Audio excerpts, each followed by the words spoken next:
Any omission at this stage can either lead to unnecessary hardship in career progression or a complete loss of focus by individual researchers, which could be inimical to the healthy development of the system.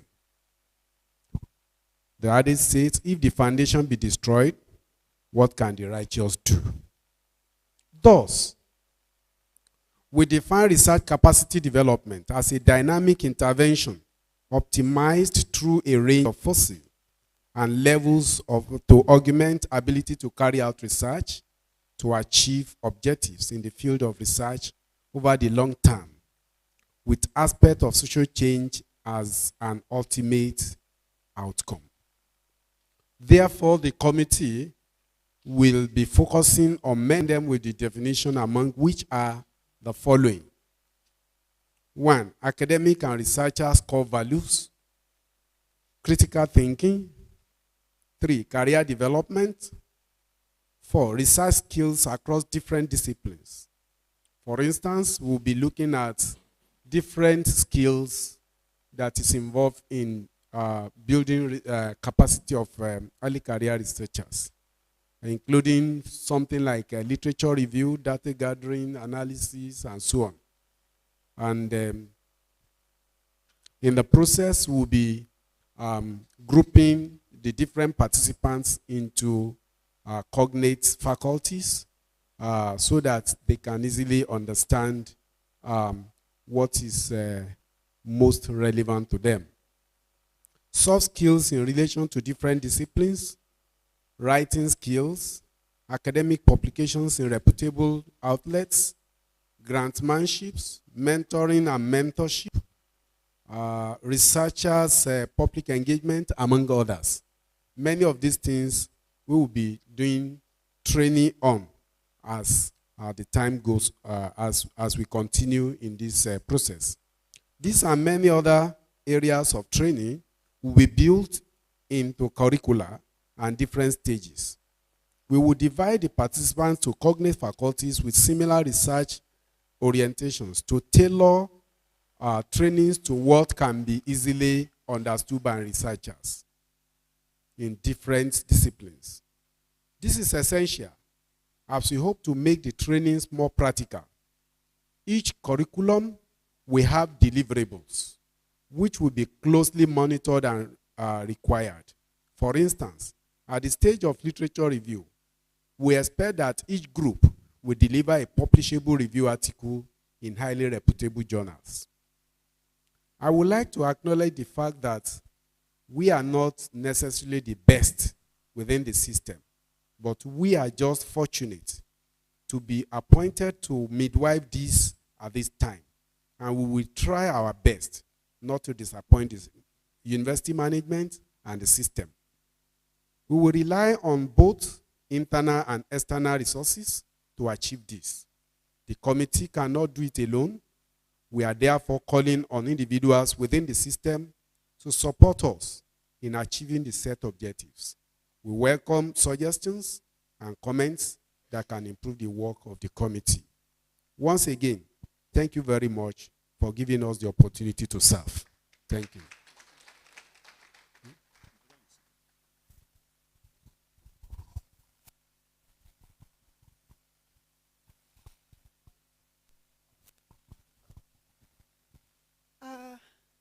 Good morning once again.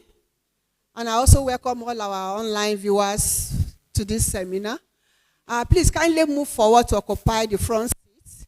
You know, this seminar is being recorded and we don't want to see empty seats in front so that even those that are coming late, they can take the back seat. Please kindly move forward. We have so many empty spaces here. Please kindly move forward to fill those spaces.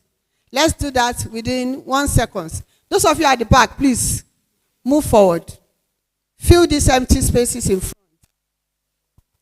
We are about starting the seminar proper. You can remove the bag now. So that our camera can capture that we have people in the venue. Okay, so we go into the lecture proper. As we have been told, we have 2 speakers. You can see them. These are great scholars, a former vice chancellor and a former director of Center for Distance Learning, Obafemi Awolowo University. We welcome you once again, sir. The first lecture taken by former vice chancellor, Professor Faborode, who will be delivering a lecture on academic excellence, university mandate, and early career researchers. But before he comes up, I will call on Dr. Oluwabiyi to read his short biography.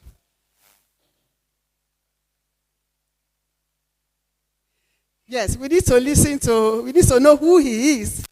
Although we know him, but then we can hear one or two things about him.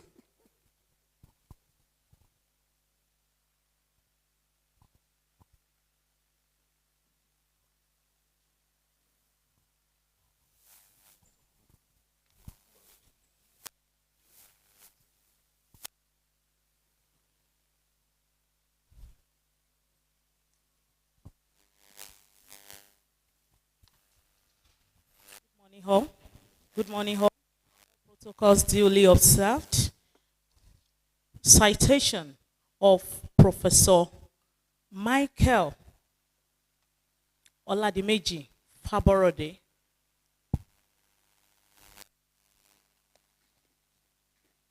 FNIAE, FNSC, registered engineer.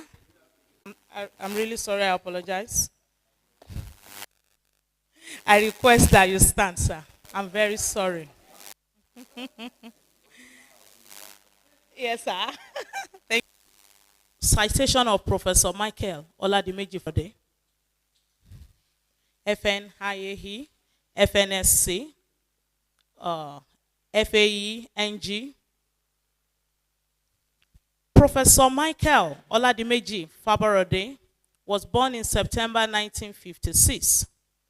He is a Nigerian educational administrator and a professor of agricultural engineering in the prestigious Obafemi Awolowo University, Ile-Ife. Until recently, he is the Secretary General of Universities and of the Committee of Pro-Chancellors of Federal Universities. Former Vice Chancellor, Obafemi Awolowo, Technology Policy, Technology, Gender and Development. Currently, he is the President, Pan-African Society for Agricultural Engineering. Earlier, he was President of the West African Society for Agricultural Engineering, 2002 to 2004. He is happily married to Dr. Mrs. Helen Faborode, with 4 children, all grown up. Academic matrices. Total number of academic publications and technical reports, 136. Google Scholar matrices, citations, 1333. H index, 19. High 10 index, 27. Distinctions and awards, 18. Number of PhD students who have attained professional status, 5. Sorry, I'm very sorry, I beg your pardon. Number of PhD students who have attained professorial status, 5. Major innovations and completed designs, 17. Ladies and gentlemen, distinguished academics, I present to you Michael Oladimeji Faborode.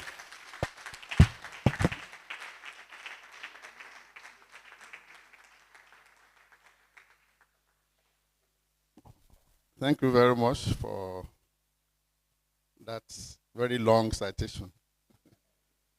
Longer than I expected.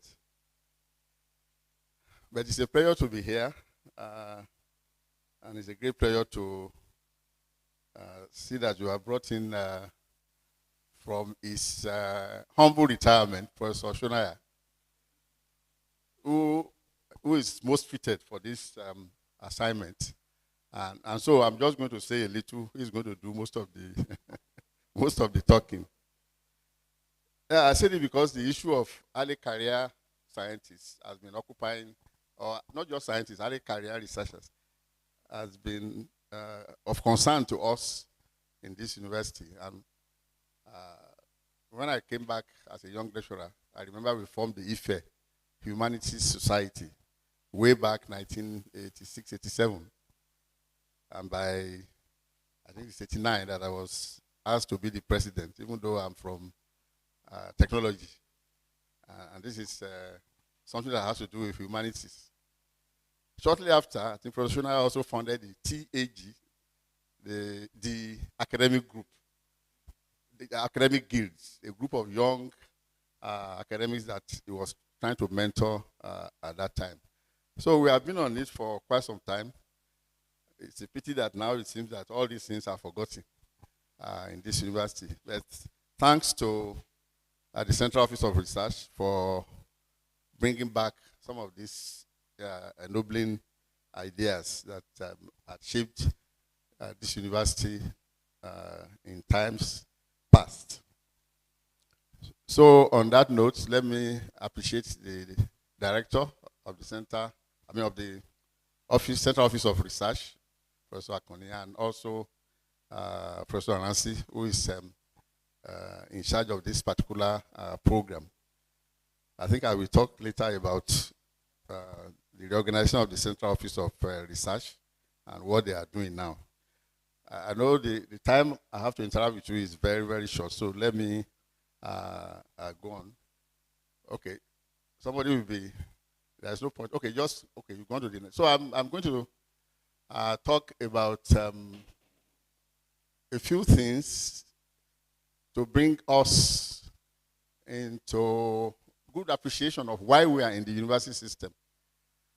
Because over the years, I found that there are a number of people who come to the university and don't know what the university is about. We don't have to talk about the outside. That people don't know what the university should do for a country. And it's very sad. And that's why we are managing our universities the way we are doing. If we know the potential of universities, we won't toy with universities the way we are doing in this country. So I'm going to talk about universities as driver of national economic development, global economic development, human development, and so on and so forth. It is the all in all, for development. I just fall into that trap that we tend to talk about the global things. We forget that we're Africans and we must be African focused. And then we try to do some conclusions. So I asked two questions there. Why do nations need their universities? And what makes a university great? I'll take the first one. This graphical depiction is a summary of the work over some years that people have done on what are the elements of university. If you want to rank a university, what will be the things that you will consider? And people have worked over years, and there have been so many controversies. Some people have said, oh, ranking is useless. It is meaningless. Why do we have to rank universities? Ranking is subjective. Ranking is according to the matrices of those who are, but gradually everybody has realized that either you like it or not, it continues. You get a lot of reproach from people. Maybe founders, proprietors. Students will not even want to come near such a university. So you cannot do away with ranking. And so we must pay attention to it. Last week, the new rankings came out, and we saw the first 10 in university. OAU is there, number 9. Good, but not good enough. We have been at the top, and we ought to remain at that top. So you look at that the 3 circles. Is there a pointer? If there is, I'll use it. If not, better. The 3 circles, you can see them. This is a combination of several factors. Concentration of talent is just talking of what are those attributes of the system, students, staff, that will define a university. You talk of the talents, the issue of internationalization, what are the quality of students that you get? What are the quality of staff that you have? In those days, they used to rank only those with Nobel laureates in their ranks. And I remember that we used to celebrate the fact that Soyinka was on our staff. And so we claim him as a Nobel laureate. If you go to the OU website at that time, you will see that we feature Soyinka there. And we feature a number of alumni. So all those things together will define a university. When you talk about Harvard and so on, somebody is very proud to have been to Harvard and so on. And of course, here we are very great. We are very happy to be Ife. Great Ife, everybody shouts. Those are part of the things that define a university. You need resources. And there are people who always feel that, oh, it is not the paucity of funds or resources. It is, just shut it down. It is the way you utilize the resources, you manage it to be able to do things well. So, and then you need favorable governance. These are the things that will make a university great. But what are the products of the university system? The graduates you produce, the quality of the graduates you produce is what's going to define you. And that is what is going to define your nation. If you produce poor graduates, you have a poor economy. The research outputs. And that is where everything comes to the roost. If you don't have research outputs, you can't talk of technology transfer, which is the third component. It is what you produce that you can use to impact society, impact everyday life. So if you go to the next slide, I've tried to break this down. Graduates, that's the skilled workers that you need for the economy. That is the first product. And that comes from the way they are taught, the way they are mentored by the academics, and so on and so forth. If you produce a graduate that is unhappy by the time he's leaving the university, then there is no way you can get him to be very proud of the university or even want to come back to give back to the university. So the quality of your graduates defines a university. Knowledge generation is the next, and the research outputs. And when we come to research output and concerning young academics, we must identify that you have publications, you have prototypes, you have patents, products, and of course, policy. Those of you who are in the social sciences and the humanities, when we talk about products, you might say, oh, what do you produce? What is your prototype? But you have things that also define your work, practically and physically, those in the arts and so on. You have your products. But then, all of us, we must try to ensure that what we do impacts on policy to define what government and so must do. And that is where universities are not doing very well in this country. So, you should not just focus on publications alone. And even if it's publications, there are other things that define publications later. Not just simply the numbers, and you will see. Of course, the third thing is how do you now use the knowledge to develop community, society, by knowledge transfer and so on and so forth. Later, I will talk about citizenship and values. Next slide. So, we are trying to see why do nations need their universities? Why do nations care about the quality of graduates produced? Why should they be concerned about the quality of research in universities? And of course, we want universities to impact on them. But if you have not developed your universities to produce good graduates, and if a nation has not developed its universities to have good products of research, how can it be expected them to in communities so much? Now, this is a study that was done looking at the trajectory of development of two countries, South Korea and Brazil. Today, we can't compare ourselves with those two. But that was not the case in the 60s. We were probably much better than those two countries. But look at it, in 1985 or thereabouts, they both have the same condition. But today, you can see South Korea is right there at the top in terms of development. It's now in its first world. They used to be just like us, ravaged by war, and things were as parlous as we have it in the country today. Now, Brazil, the green curve, you can see Brazil there far below. So, what defines the difference between the two countries? Because here we say Brazil is still doing very well. Don't mind their current election, where they are probably worse than what is going on in Nigeria between the two, the former president and the current president. No, please go back first. So, you now see that something defines the difference, and it is the knowledge system, the way they have used knowledge. The next slide will explain, but look at the right curve there in the middle. If Brazil had not used knowledge accumulation to transform its economy, that's the trajectory it will have followed. So, the difference you can see in the way knowledge has transformed Korea, I mean Korea, not Brazil, Korea, South Korea.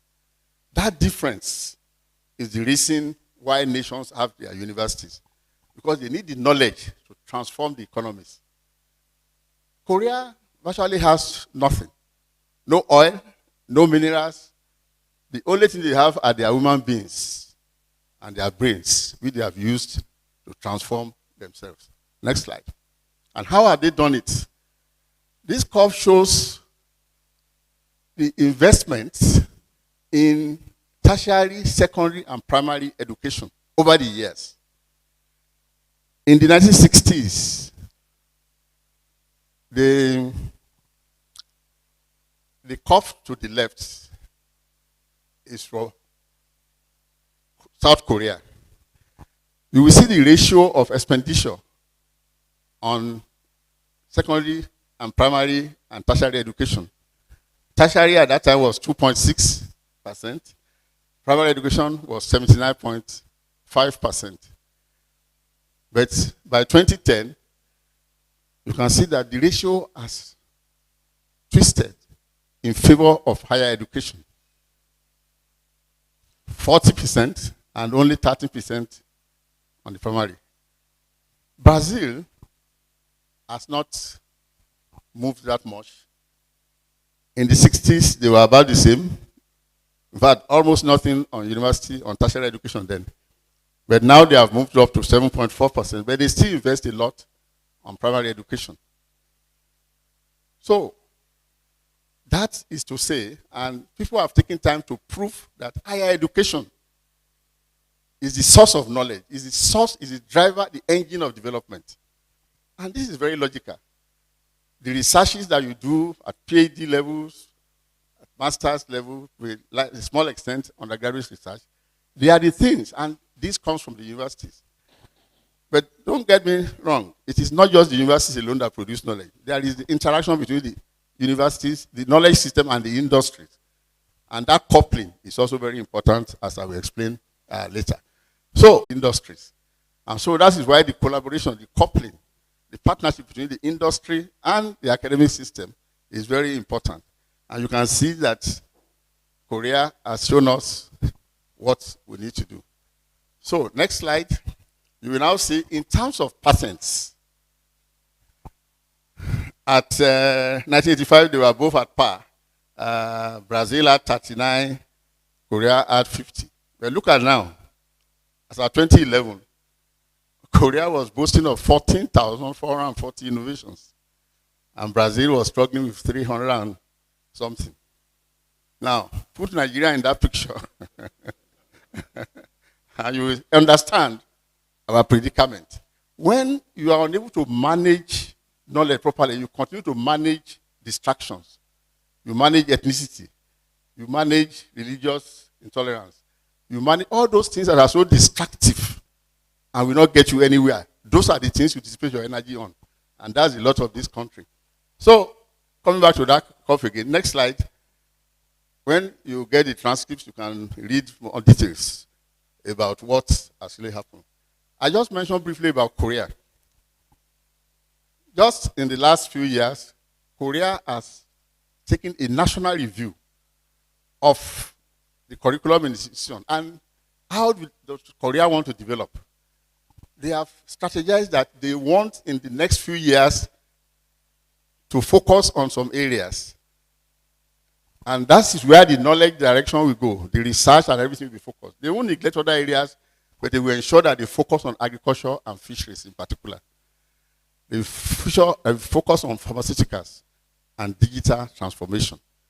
Because they have looked at the direction of movement, of global movement, and they realize these are niche areas where they have comparative advantage and where there will be gaps in future. So this vision is what is now shaping the higher education. So you don't just establish programs just to be shunning out graduates that will come out and they don't have anything to do in the economy. There must be alignment between national aspiration and the education system. So that is the lesson that we have from Korea. This is their 20-year plan. So we now know why nations need their universities, and I hope that we'll be able to use them because you are going to become the leaders of tomorrow. Some of you are going to become ministers, councillors, senators, and so on. Don't get to Senate and settle with these former governors who have destroyed our Senate. They want to continue to live as governors when they were. And that is why you have the bloated salaries and egos in the Senate.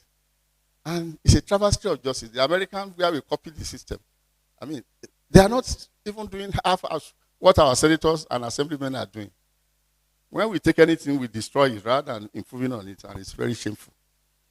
So, what are the determinants of the hallmark of a university? Because this thing is about hallmark of excellence. And so how do we define the hallmark of a university, for example?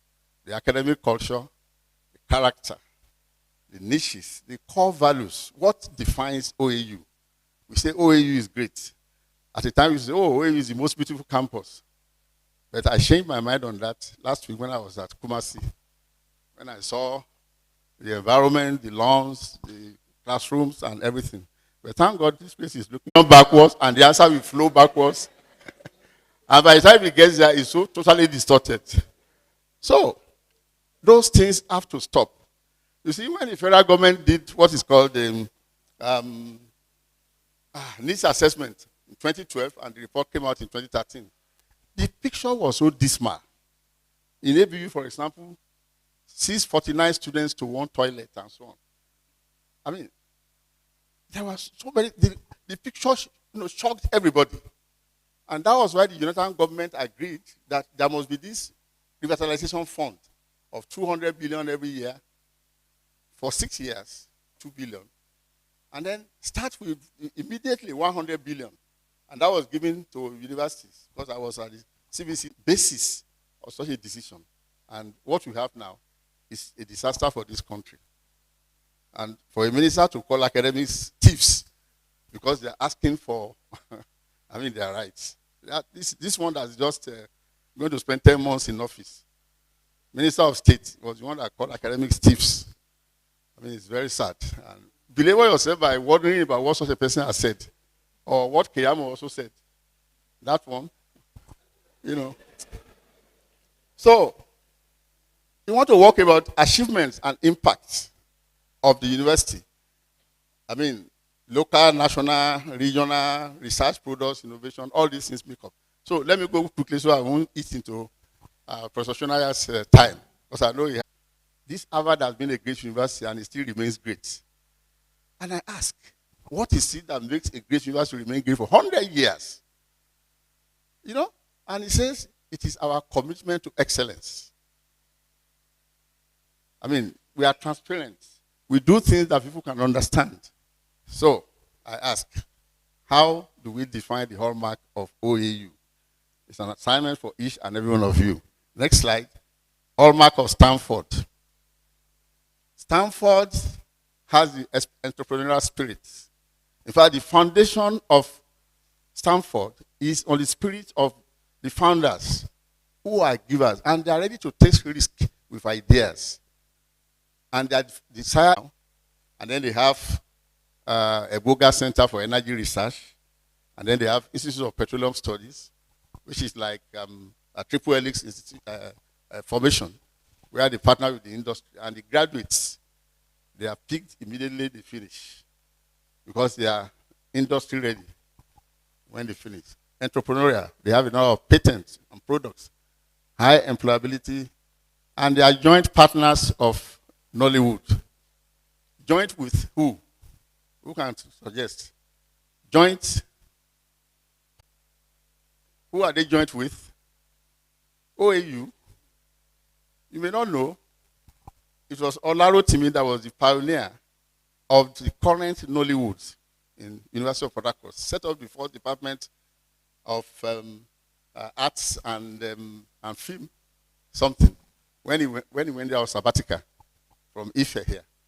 And that is what has been happening here. So, those of you in history, drama and co, go and find the origin of Nollywood, and you'll find that the locus is here in Ife and in Port Harcourt, and the likes of Olaro Wole Soyinka, Osofison Ibadan. These are the progenitors of the current Nollywood. And it has a lot to do with knowledge. So my challenge is to those of us who are scientists. Let us replicate the Nollywood success in our science and technology. They have research excellence in publication. And I may not have the slide, but there are slides that show that the impact of their publications are more because they collaborate with the industry. Shell sponsors a number of researches there. The Shell influence permeates Ibadan, Ife, and Kwon, but more in Port Harcourt. Sports. You can see the way they have been winning Nuga for a long time because they have this their sports academy, well equipped. And so that is a visionary thing. And then advancement, university advancement, they were the leaders. We followed. Unfortunately, I cannot see our advancement office again. I don't know what happened to it. Next. So, at some time, people were wondering, what do universities contribute to development? But we have seen in the previous slides now that we have been able to show that universities are the drivers of development, the knowledge system. So, university is pivotal to economic growth and addressing societal challenges, the SDGs, African agenda, and so on. Science is not a luxury, and it should not be the preserve of only the developed world. We have a lot to do. I put this diagram to show that even here in Ife, we contribute. You can see the two pictures. Those were tomatoes from the fields on the road between Ife and Ibadan. I don't know if Professor Shonara will remember that. Some people came and said, the tomatoes have disappeared on that road when you go at a time. And they said they need to investigate what has happened. And they came, and the university gave them a fund of 2 million to go and do research. And that's the product of what they came up with. They found out what was the thing, and they were able to remediate and change the condition. That is what universities should be doing to society.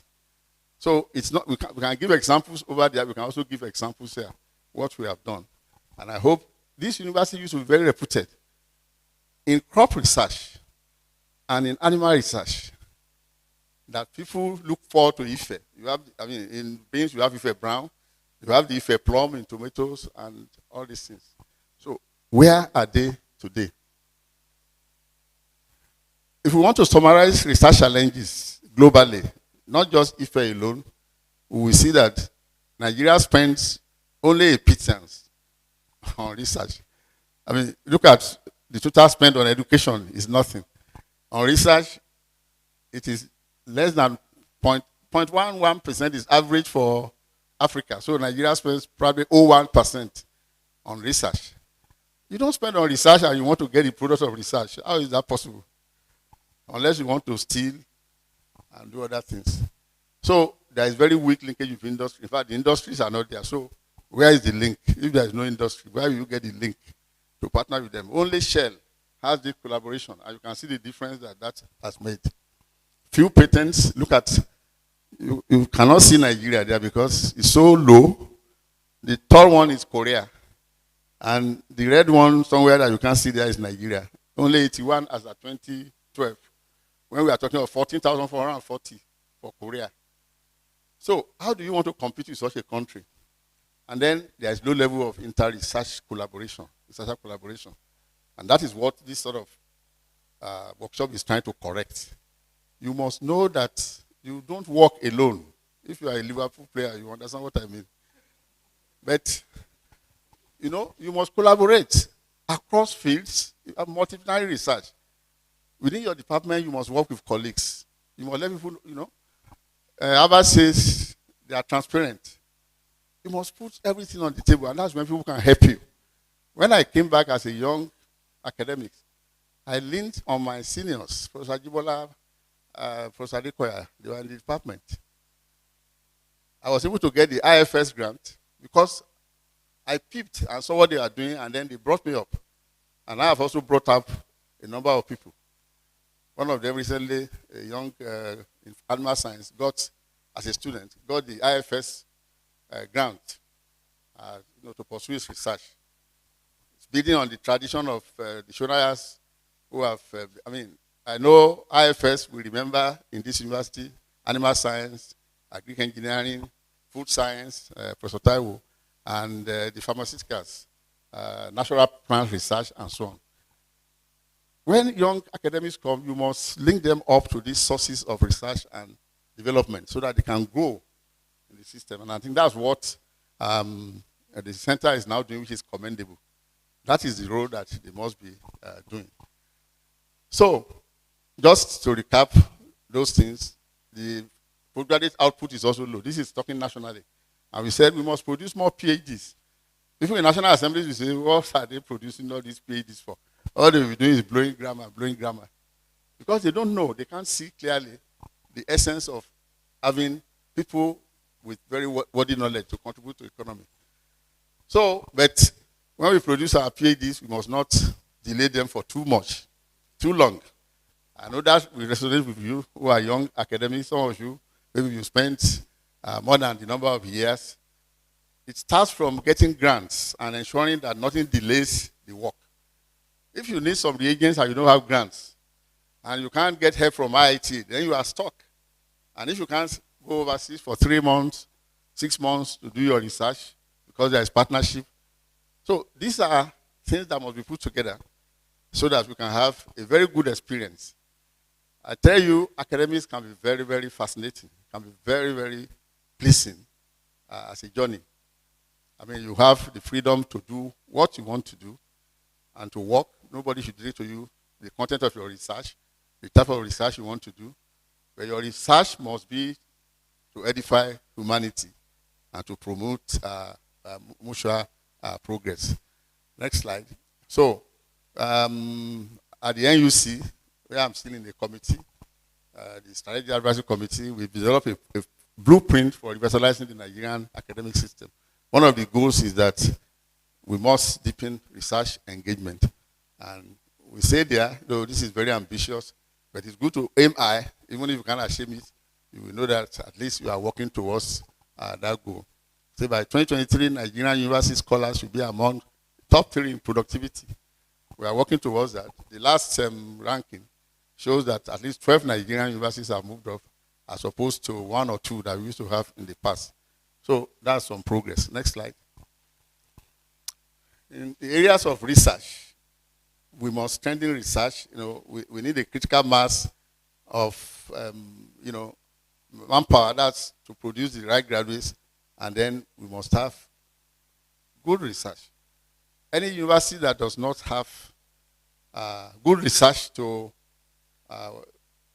celebrate its success has challenges. And as individuals, you are a better teacher when you are a good researcher. So there can be no argument about that. I know people have said, some people are just teachers, and they teach. What are they teaching? You've been working with old textbooks, but as a contemporary researcher, you are teaching your students what happened in the field yesterday, last week, last month. And so you are in control of what you are saying because you have evidence to back it up. So please, your research must be uppermost, must be number 1 concern for you. In all you do, your research must be number 1. Next one. And ICT has become so indispensable in this era. I know I'm talking to those who habit their natural habitat. You cannot exist today either in the university system for anything, administration, research, teaching. For a long time, we wanted people to adopt online teaching. It was so difficult. We brought somebody from the US in education to train people, but COVID forced everybody now to adopt online teaching. So for me, I'm happy that COVID happened. And at least it has forced, it has changed our lives now. I see everybody now thinking in last year, 2020, when COVID, we were able to train some MSc and PhDs across Africa. Working with the LASU Center of Excellence. We had faculty from the US, from Rwanda, from Burundi, and then students from also all those places. And we were able to teach them, 84 of them. We were able to, 12 of them PhDs, the rest are masters. So these things, this is a new way, and we have to also latch to it. Next slide. So PhD study, postgraduate study is very important for the system. Keep on going. These are just emphasizing. Now, when we have done our research, the product must be transmitted to the community as products, as innovations. We must work with the industry to make sure that these things, they make impact on the community. If you've done something and it's in your lab and it doesn't affect those who are in Ile-Ife or Obafemi, then it hasn't changed anybody's life. Not to talk of, going outside Ife to the state or to the nation. So, our ability to harness our research and to make sure that we transfer it out is very important. That is what we have not been able to do well in this country. There are several models, but we have not fulfilled those things. University ventures should not just be for making money alone. It should also be for transferring the products of our research. Industrial development centers, incubation centers like the one we have here, science and technology parks. We started one, we laid the foundation, but I hope one day we will see the light of the day. Industrial parks, and we call our own knowledge park. We call it knowledge park because it is not just for science and technology people alone. It's for those in the humanities. In fact, one of the dreamers for that thing wanted to establish a law repository, a sort of institute where old lawyers will come and blend with new lawyers and teach them in jurisprudence so that they can make laws that don't have as many loopholes as we have in our laws today. Nigeria, our lawyers, when they do laws, they put so many loopholes and sands are fading fast. So we want young lawyers who will design laws that solve our problem rather than create more to it. Have you seen the Electoral Act? When they put one good thing, they put 3 bad things, and and then you are in court. A son will be here defending you. Tomorrow is the one opposing you. Anyway, so the Center Office of Research, I'm happy that we now have formally established Center Office of Research, and I can't remember the units, but this was the sort of scheme I had, some years back, but I think some of them have been fulfilled. Grants and proposals, because we must develop the young ones to be able to. Training, capacity building. In research management, it's a very big thing, and we must do it. This OAU used to be a great member of Warima. I remember in Liberia, we had 32 delegates from OAU alone, and so on. Intellectual property, the patent, we are doing well because I know a number of people have got their patents. The office is now, functioning well, but things can still be improved. Research and innovation uptake is where we need to be able to do more. And I see that there is an administrative office, very good, because you need to be able to keep good records of all these things. In the past, we lost a number of records, and it's not good. And that's why my recommendation is that the registry, there must be a deputy registrar there who is able to coordinate and make sure that, please go back to the last slide, who is able to make sure that, so if we say, oh no, these are academic things, the registry has nothing to do, we'll be undermining ourselves. That's what I've learned from experience. And we have a director now, well placed. But I will still insist that we need a deputy vice chancellor for research, development, and innovation. It was in the strategic plan in 2012. It has not been implemented. I don't know why. Port Harcourt, UI, Ilorin, they already have these structures. As at 2007, Cape Town already had 4 deputy vice chancellors, 1 specifically for research and innovation. You cannot be doing research and not have somebody dedicated to it, because pursuing grants, networking with industry is a lot of work that requires 100% attention. So I hope that OAU will still implement that recommendation, that we have a deputy vice chancellor for research, development, and innovation. We can call it any other name. I think the name in UI is different, but the purpose is the same. Next slide. This is the top level governance structure in Penn State University. So you can take a look at that and see what and what can. This is where they take it seriously. There was a time, university where Jega got his PhD in Chicago. I forgot the name now. Just the research in a single department, chemistry, was what transformed that university in about 2006. They hit a major innovation, and that was it for the university. So Nigeria doesn't believe in this sort of research bringing things. They want immediate, they want to invest 10 naira in research and get 100 naira immediately. It doesn't work that way. When it's going to explode, you may not know when it will come. Silicon Valley today is not living on this simple arithmetic of in and out, of the reward of their dedication to research. Next. Key performance indicators for research assessment. For departments, faculties, and universities can have this so that you can be able to assess, how you are doing. Several of them: patents, copyrights, new products, new licenses, endowed shares, national and international awards, creative works. Yeah, I was trying to remember that word for those in the humanities, index journals, citations, and so on and so forth. There's a new assessment system by the Times Higher Education Unit, which is based on the SDGs. That is to pin universities down so that, their research, they can extend it, they can transfer it. And there is a special ranking for that. Covenant University has been doing very well in that ranking, always coming first in Nigeria, because they've had this. There was a time they had a building that is for research, innovation, and discovery, spending about 2 billion to get that working.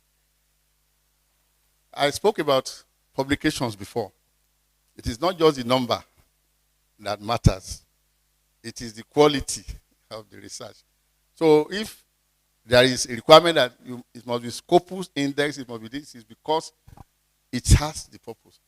Look at the Committee of Advisory, we commissioned a CVA to do an analysis for Nigeria. I think it was at 2012. 2013. So this must be, I think we did it in 2014 or so, the data. As you can see, they compare Nigeria with 7 other countries, including South Korea. That's an unfair match because, as you can see it from there, we should have stopped, we should have removed South Korea from the something. So we get a more comparative picture. Malaysia, South Africa, Egypt, then we have Ghana, Uganda, and Tanzania. At least we are happy that Nigeria is beating Uganda. So, when you are doing comparative analysis, you compare those that you also have. How many more minutes now? Okay, that's more than enough. So, but look at the next slide. You can see the rate of growth of the publications. 11.99, 12, very impressive, very high. And then we have grown 12%. But look at the next one, which is called the field-weighted index of citations. You now try to break it down and say, comparatively, how does this compare with what is expected? For this index, the world average is 1. So anything above 1 is doing very well above the world average. Anything below 1 is not doing well. Look at Nigeria there, 0.45%. 0.45. That means all that big figure that we have. In terms of utility, it's just 0.5. And you can now see that Uganda, Tanzania, and Co, they are now beating us. Because the little publications they have, they are of good quality. That big one that we have, it is because of their use to humanity. How many people have cited them? How many industries have taken them up? How and so on. So these are the things that matter. And I think the university should have a special workshop on how to assess publications and how to monitor progress of individuals, of faculties, of departments, and how to design collaboration. When you want to collaborate, you can see the picture. Who are the people working elsewhere in the world, in the area that we want to work? And who can we collaborate with? These are things that are possible through this metrics analysis. This is not the time for that because it's just to sensitize you to the fact that be concerned about your publications. Not all publications are good. I mean, if somebody has published something 20 years ago and nobody has cited it, and is still listing it that he has published, it means it has contributed to nobody's good. Citation of 0. And that's the origin of the citation index, the I and H index that you have. So those things are not just figures that come anyhow. They are based on this systematic analysis. Of course, I talked of patents. You can see performance indicators for North Carolina University. I listed them. So this is what they're able to, and at the end of the year, they do their picture. If they do it this year, they compare with last year, and they see that their graph is falling, they buck up. If they are rising, they look at the rate of rise. Is it adequate or not, and so on. So that staff are properly assessed, departments are properly assessed, and the university itself. So you don't even wait for any ranking before you know your position. You already know what is coming next. This is for Harvard, the KPI, and you see over, I think the years from 2010 to 2015. So you can see the rate of change, and then you can see what is of value to them. Next. So, just to quickly round up on contribution to national life, to SDGs, and to the African Agenda 2063. Universities must be concerned about what happens around them. And I think that in Nigeria, we have allowed things to be dictated only by the politicians alone. Anything they give us, we take. People come and wonder, how do you allow these people to continue to govern you when you know that, I mean, they mean no good to your country? So universities must be concerned about SDGs. I mean, SDGs came because the MDGs from 2000 to 2015, they were not very successful. There are only 8 of them. And then they started this SDG. 2030 is the deadline now for the SDGs, and we are projecting 2063 for the African agenda. So universities must continue to work increasingly with the private sector, so that, and then civil society, the NGOs and co. Next slide. I mean, I'm sure a number of us, you have this picture of the SDGs, 17 of them. The last one, 17, is partnership for cooperation. But our students must know these SDGs from day one. Poverty eradication, eradication of hunger, health, education, gender equity, and so on and so forth. Our students must know about this, and they must know how to relate this to. So next slide. Go back to the last one. Let me see. Okay. What I'm trying to say here is that this also provides us with the focus, the strategy. When I say that we must not work in silos, but in groups, then we can begin to form research groups that works across faculties, across departments, individuals. And that way, you have more leverage. You have to look at things from several dimensions. I have realized that the way I look at it from the engineering perspective is not enough to solve a lot of global problems. And these problems require collaboration. And so you can have different groups. I just give examples. Sustainable cities, sustainable agriculture and rural development, integrated energy system, working from diverse groups, from the humanities, from social sciences, and so on and so forth. when you look at it very critically, nothing can be done with, just solo efforts. Next. Tertiary education and the SDGs. What do? We generate the skills. We produce the knowledge. And then we engage in development. Then values and citizenship. That's where we have not been laying emphasis in recent times. It's a very salutary role for universities. We must mold and reshape this. Our values have changed. And it is universities that can correct this distortion of values. Next slide. You will see how all the SDGs, they are related to our functions. You can see. So we want to end poverty. The skills we produce will help. The research will help. Our national development, and then the citizens that we make up, that will have consciousness about their obligations to society.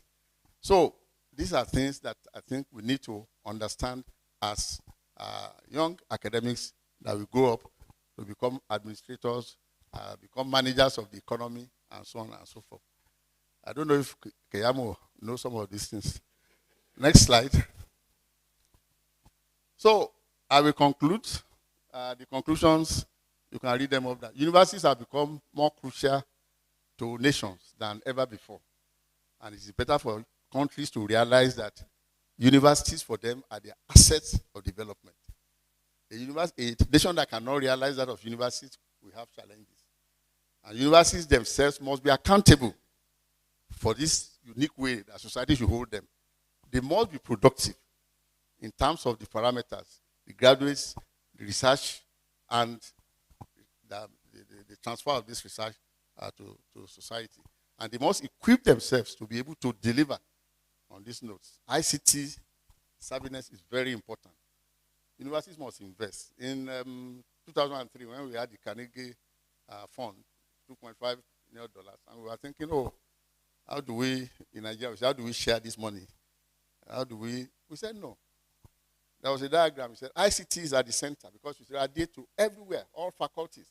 And we devoted 25% of the fund to ICT. That is the basis that OAU is still living on this past glory because ICT has been well developed here. We should not lose those advantages. When we were ICT compliant in this university, a lot of other universities were looking up to it. When NIDA was set up, they had to borrow Professor Jai from this university to go and start NIDA. Today, all sorts of persons are in NIDA. The current minister, when he left NIDA, brought his PA to come and become DG and see the way they have messed up, everything. They don't even know how to compare EPs and UTAs. It's really a tragedy. When that place started, it started on a very high note. For a country. So, universities have great obligations for society. Society must recognize this, and universities must not fail to live up to expectation. There is a last something that pertains to the next one is for state universities. I wanted to remove it. I said, no, let me put it because some of you have something to do with state universities together and fashion the development of their states. That is where their own future also lies. It's not going to bring out anything. But if you make the state prosperous, you will also prosper in that. That's the advice. That's the next slide. The next slide. The slide is not, okay, yeah. State universities, they must work to use their knowledge. Just as we are doing for federal, they must also use their knowledge to develop their states. That's the conclusion. More slides. Just give me 2 minutes to run through that. I'm talking about what OAU had been in the past and how we must regain the lost momentum and take this OAU back to the top where it belongs. Time it was that on the iLab something, OAU was celebrated. We were working with MIT. I'm happy that Dr.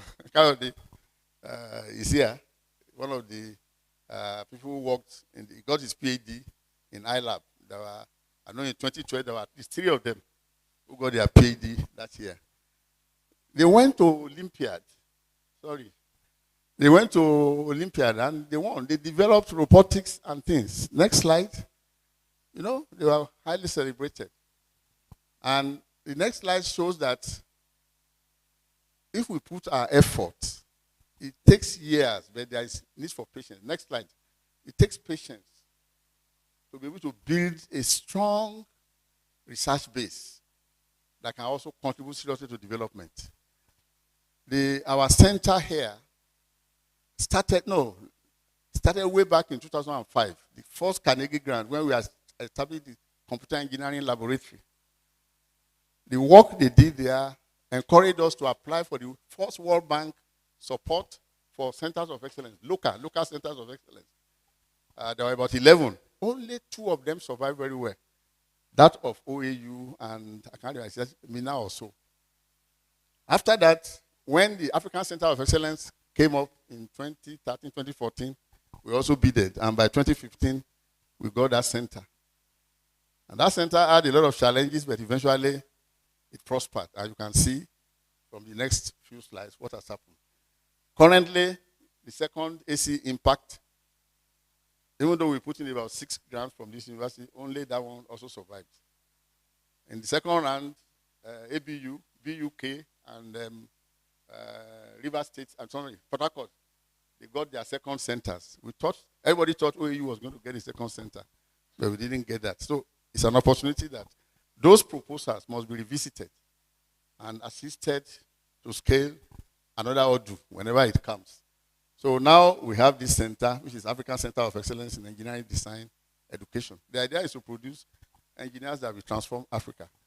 Next slide, you will see some of the things that were achieved. The World Bank never give permission for people to use funds to build structures. This is the first time, and this is giving them a new model. Other centers are now copying the fact that you can use that fund to establish centers that are functional.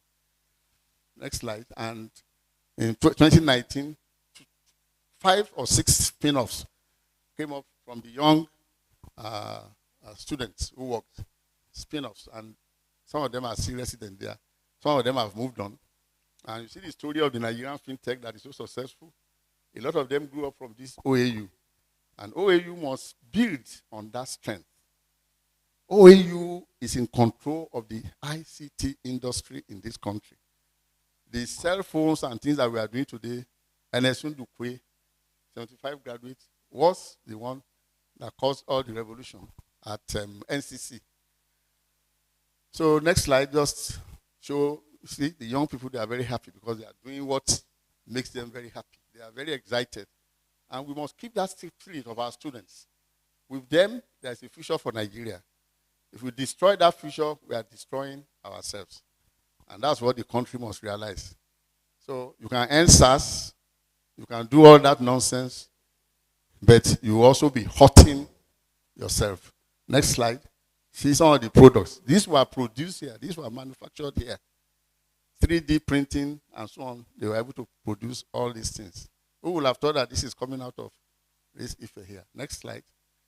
See them, they are talking in thousands of naira, you know. And I'm very happy that OAUs are very successful in the fintech world and the tech world. And the sky is still their limit. I think next, that will be the last slide. Next. Okay. Yeah, this is where they are talking about money that they are earning. So next slide. This is about Cornell University, and you can also see the same pattern. This is what makes university great. This is what makes nations great. That should be the last slide. So I thank you for your attention.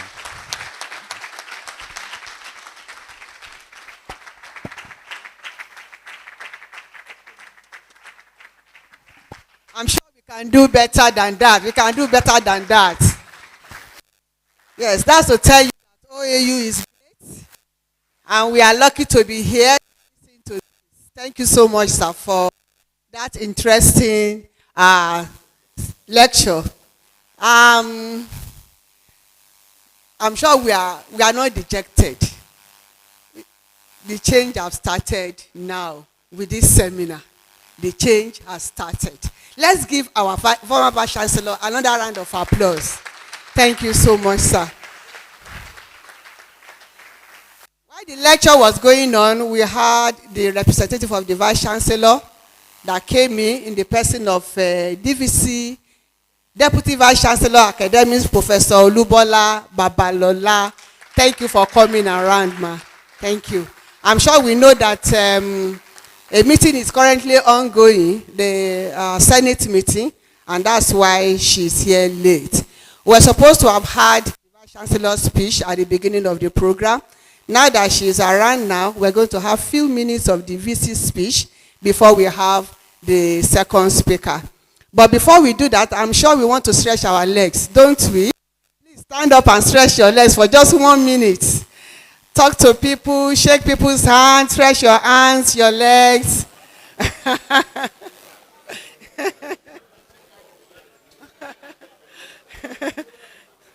You can turn your back.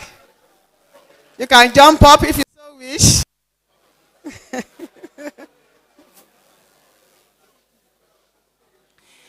Please, I'm sure we have a lot of questions. So please, you can write your questions if you so wish. Dr. Okorie, please, can you wave your hand? Dr. Okorie is here. You can send your questions to him to collate. And for our online participants, please send in your questions through the link that you are using to view this program. So please, let's do that while the lecture is going on. So during the interactive session, we take your comments and then your questions. I think we have stretched our legs enough, have we? Please, let's settle down. Please remember that, let's come forward. We have a lot of spaces in front here. Please come forward and occupy the front seat. Please. Those of us at the back, let's move to the front to occupy this front seat that we have here.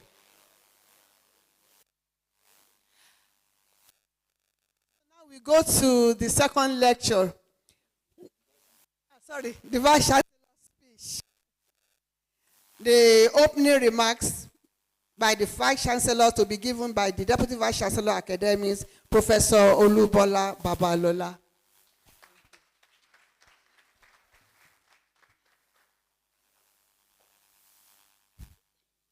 Good morning, sirs, Ama, and our early researchers. So on behalf of the Vice Chancellor, I want to welcome everybody here. You have been told the reason why I'm here late and why I'm representing him. Senate meeting is going on now, and you know this is the first time he's attending or he's presiding over Senate meeting. So there is no way he can just leave that place and come here. So that's why he has sent me to, yes, it's the first time that he's presiding over Senate meeting. So he has sent me here to represent him and to deliver his speech. And that notwithstanding, I still need to apologize for coming late, because it's not in the character of OAU to be late. So apology, I hope it's accepted. So on behalf of the Vice Chancellor, I want to welcome our resource persons, former Vice Chancellor, Professor Faborode. Thank you very much, sir, for being there all the time for us. And maybe it's good for me to be late so that I can listen to your presentation. Because if I'd been here early, I would just deliver a speech and go back to Senate. But God planned it that at least after many, many years, I'm listening to a former Vice Chancellor speak to us. And I've taken a lot of things from what you have presented, sir, especially the ones that concern the management, what we need to do. You showed us what OAU was in 2015 and thereabouts.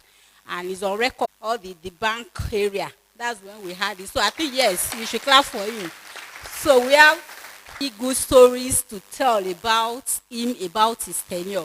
And now that he's also coming back to, to lecture us, to talk to us. Some people, they will just stay back. At least I've completed my tenure. I don't have any other thing to do again. We appreciate you, sir. And you will surely answer us. Along that night, I want to appreciate Professor Shona. A lot of things too. If you go to CDA, you see his picture. So these are the founding fathers of Center for Distance Learning. And we know when it first started, it was not easy. So these are the people that made it what it is today. So we still need to appreciate you, sir, for all that you have done for Center for Distance Learning, and by extension to our university, to Faculty of Agric, all over. In fact, your name is mentioned in almost all areas. We appreciate you, sir. Thank you for coming back to tell us what we need to do. And sincerely speaking, we want to appreciate the organizers for bringing this cream of scholars and elders, because they are full of experiences. And for not allowing those experiences to just lie fallow with them, it's good. See, is Professor Amosiola. We don't expect anything less. So well done to everybody. And I'll read the Vice Chancellor's speech. I welcome, so if I say hi, just be saying Professor Bamire. I welcome you all to this occasion. I am indeed happy for this program, which is the first, hopefully, of several of its kind to be organized by the recently inaugurated Committee on Capacity Building for Early Career Researchers in the University.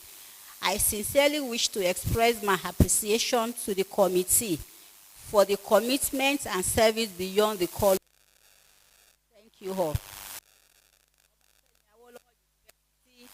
Great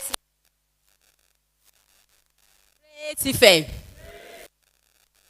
It is great Ife, and we must make it great. Firstly, to emphasize that the signature of a citadel of learning of the stature of OAU is research excellence. This is the culture and the tradition of OAU. So these are the things passed on to us by fathers, the founding fathers of Great Ife. Academic and research excellence rooted in strong ethical and philosophical ideas at the basis of this mantra. This is a common bond and shared value that connects us to the Great Ife mantra. The chairman of the occasion, who doubles as one of the speakers, Professor M.O. Faborode, is one of the torch bearers who have served at all levels, including as a former vice chancellor, in advancing the real Great Ife mantra. I sincerely appreciate your leadership and the commitment towards repositioning the university's research for global recognition and your undying love for the system. To the second speaker, my teacher and exemplary role model, Professor E.B. Shunaya, though retired, but his heart of gold is always there to support the system. Thank you, sir, for your sacrifice and for accepting to honor our invitation. We are indeed very grateful. To the participants, I want to assure you that the activities of this committee will be highly rewarding and beneficial to your career development. The committee has been saddled with the responsibility of holding series of programs for mid and early career researchers in the university. Their programs will include seminar series and workshops where participants will be able to learn important skills necessary for their career progression. Your active attendance and participation will be in the right direction towards the repositioning of the university to the next level in creating a critical mass of academic leaders that will be globally competitive. Today's presentation is on Hallmark of academic excellence. A erudite professor and former vice chancellor of this great university, Professor M.O. Faborode, had spoken on Hallmark of academic excellence, university mandates, and early career researchers, while Professor E.B. Shunaya, an academic icon and mentor par excellence, will be speaking on Hallmark of academic excellence, career requirements, expectations and projections, opportunities and rewards / incentives. I sincerely believe these presentations will be a great eye-opener for all of us in the business of academic and research endeavors. I would like to appreciate all who have contributed to making this happen. The Faculty of Science and the Dean, Professor Adewale, is especially appreciated for releasing the key to BOC. On behalf of the university management, before that, please, I want to read something from the inaugural speech of the VC to COR, so that what we are doing, because it was mentioned VC said that as a research intensive university, with the support of the federal government, through its intervention lines, like TED Fund, the University Central Office of Research will continue to empower researchers with relevant skills and competencies to enable them package cutting-edge research into brilliant proposals that will attract both national and international funding support. So I want to say that this is the focus of this administration. That is the aim. That is what we want to achieve. That is, we want, us to begin to win grants, research grants to the university. And I'm happy that we have been doing that. The NRF, the TED Fund NRF, at least we are leading amongst all the universities in Nigeria. We have like 22 last year, and this year we have like 40 something. And so the foundation has been laid, a very firm one, and we are building on it. So what we are saying is that this thing should not just go in vain. Please, let's take the best opportunity that is being offered now. And don't let us just attend the training just for the purpose or for the sake of attending. Let us make use of all that will be taught and let us put them into practice. And this thing should not end there. If you have challenges, you have questions, please, they are readily available. And I know our resource persons, so anytime, please get their phone numbers. We'll be disturbing you, sirs. Anything that is not clear to you, we cannot tackle everything once. Please feel free to contact them, and I'm sure they will be readily available to attend to us. Again, the COR, please don't focus on the early researchers, those of us that are stayed in the system. So please organize something for us. Thank you very much, and God bless. So on behalf of the Vice Chancellor, although it has been declared open, officially we declare this workshop open. Thank you, Lango.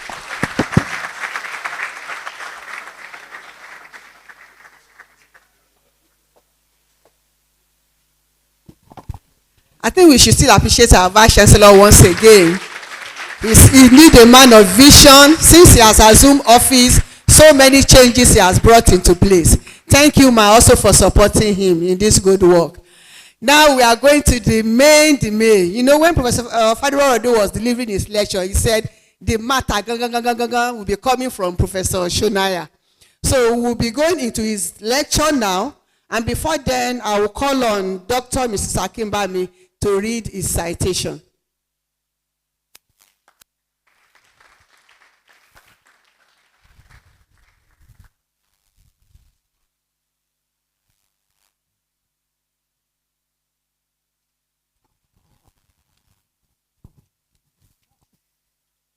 Good afternoon, everyone. Good afternoon, everyone. So may I ask Professor, is it still morning? Oh, sorry about that. So may I ask Professor E.B. Shonaya to stand up and remain standing. That's the power of the mic. Professor Emmanuel Babafunsho Shonaya, a professor of animal science.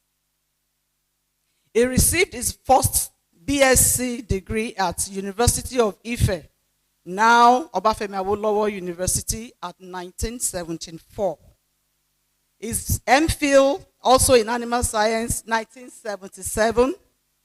Then his PhD at Cornell University in the US.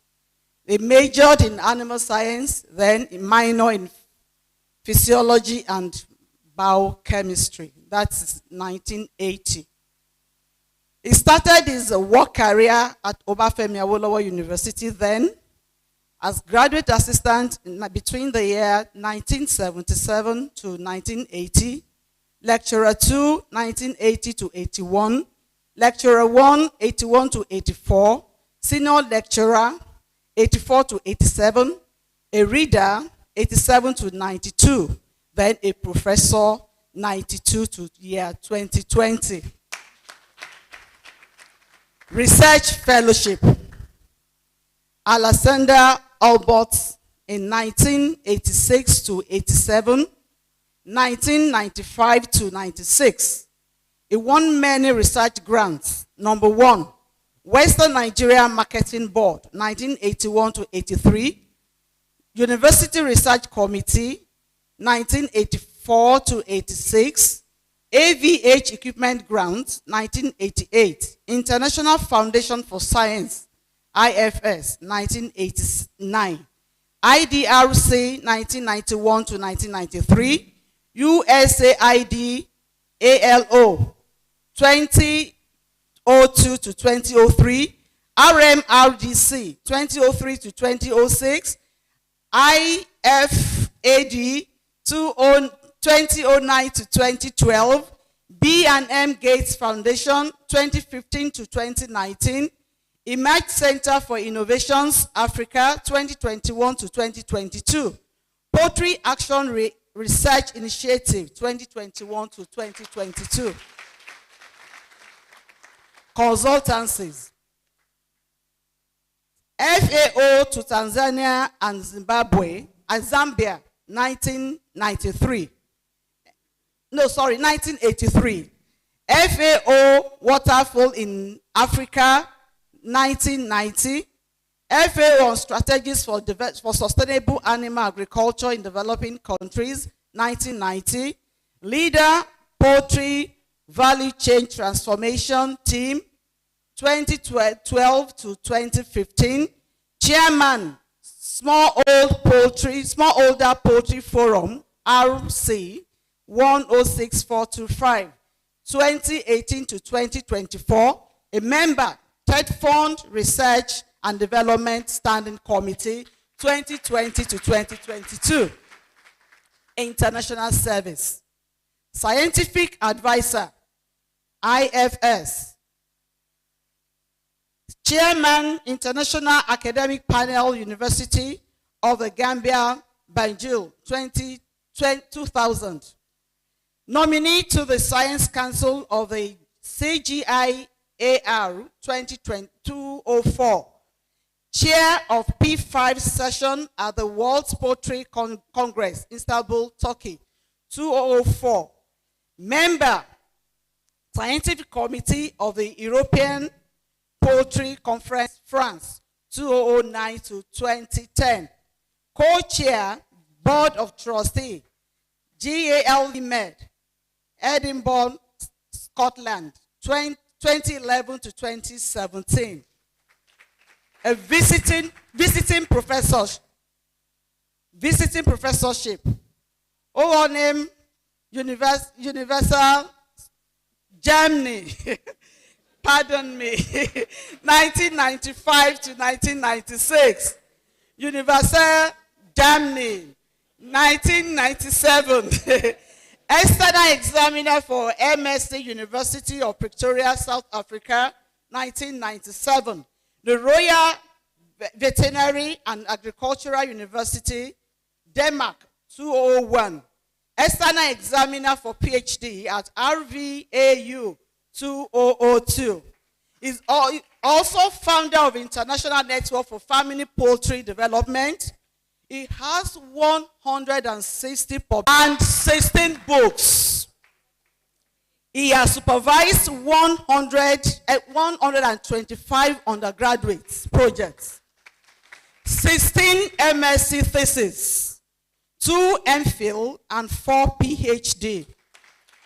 Former Dean of Agriculture, Faculty of Agriculture, OAU. Former VC. He is retired, but not tired at all. He is happily married to Professor Remy Shonae and blessed with children. Ladies and gentlemen, E.B. Shonae.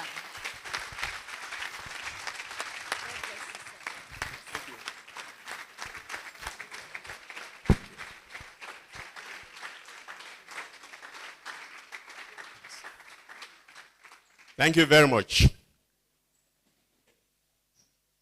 The title that we are dealing with is Hallmark of Academic Excellence, Requirements, Expectations, Projections, Opportunities, and Rewards. Next slide.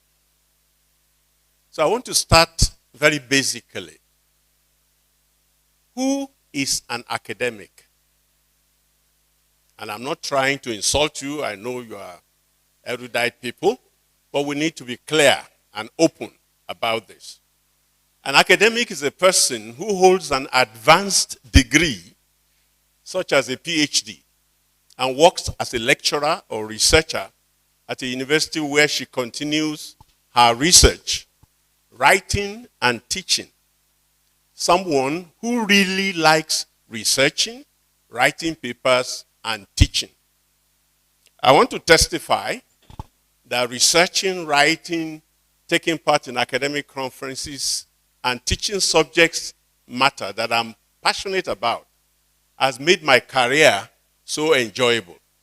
I remember when I turned, I think, 60, I said, where did the years go? It's just like yesterday.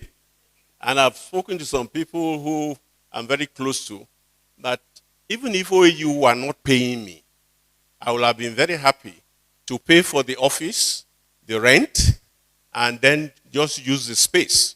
Because it was just like fun to me. And I will show you how that can be. So it doesn't have to be a drudgery. So who can enjoy academic research? Anyone with the following 5 skills. Creativity. To develop unique project proposals. Great writing skills is needed to create compelling proposals and obtain substantial capital from various organizations.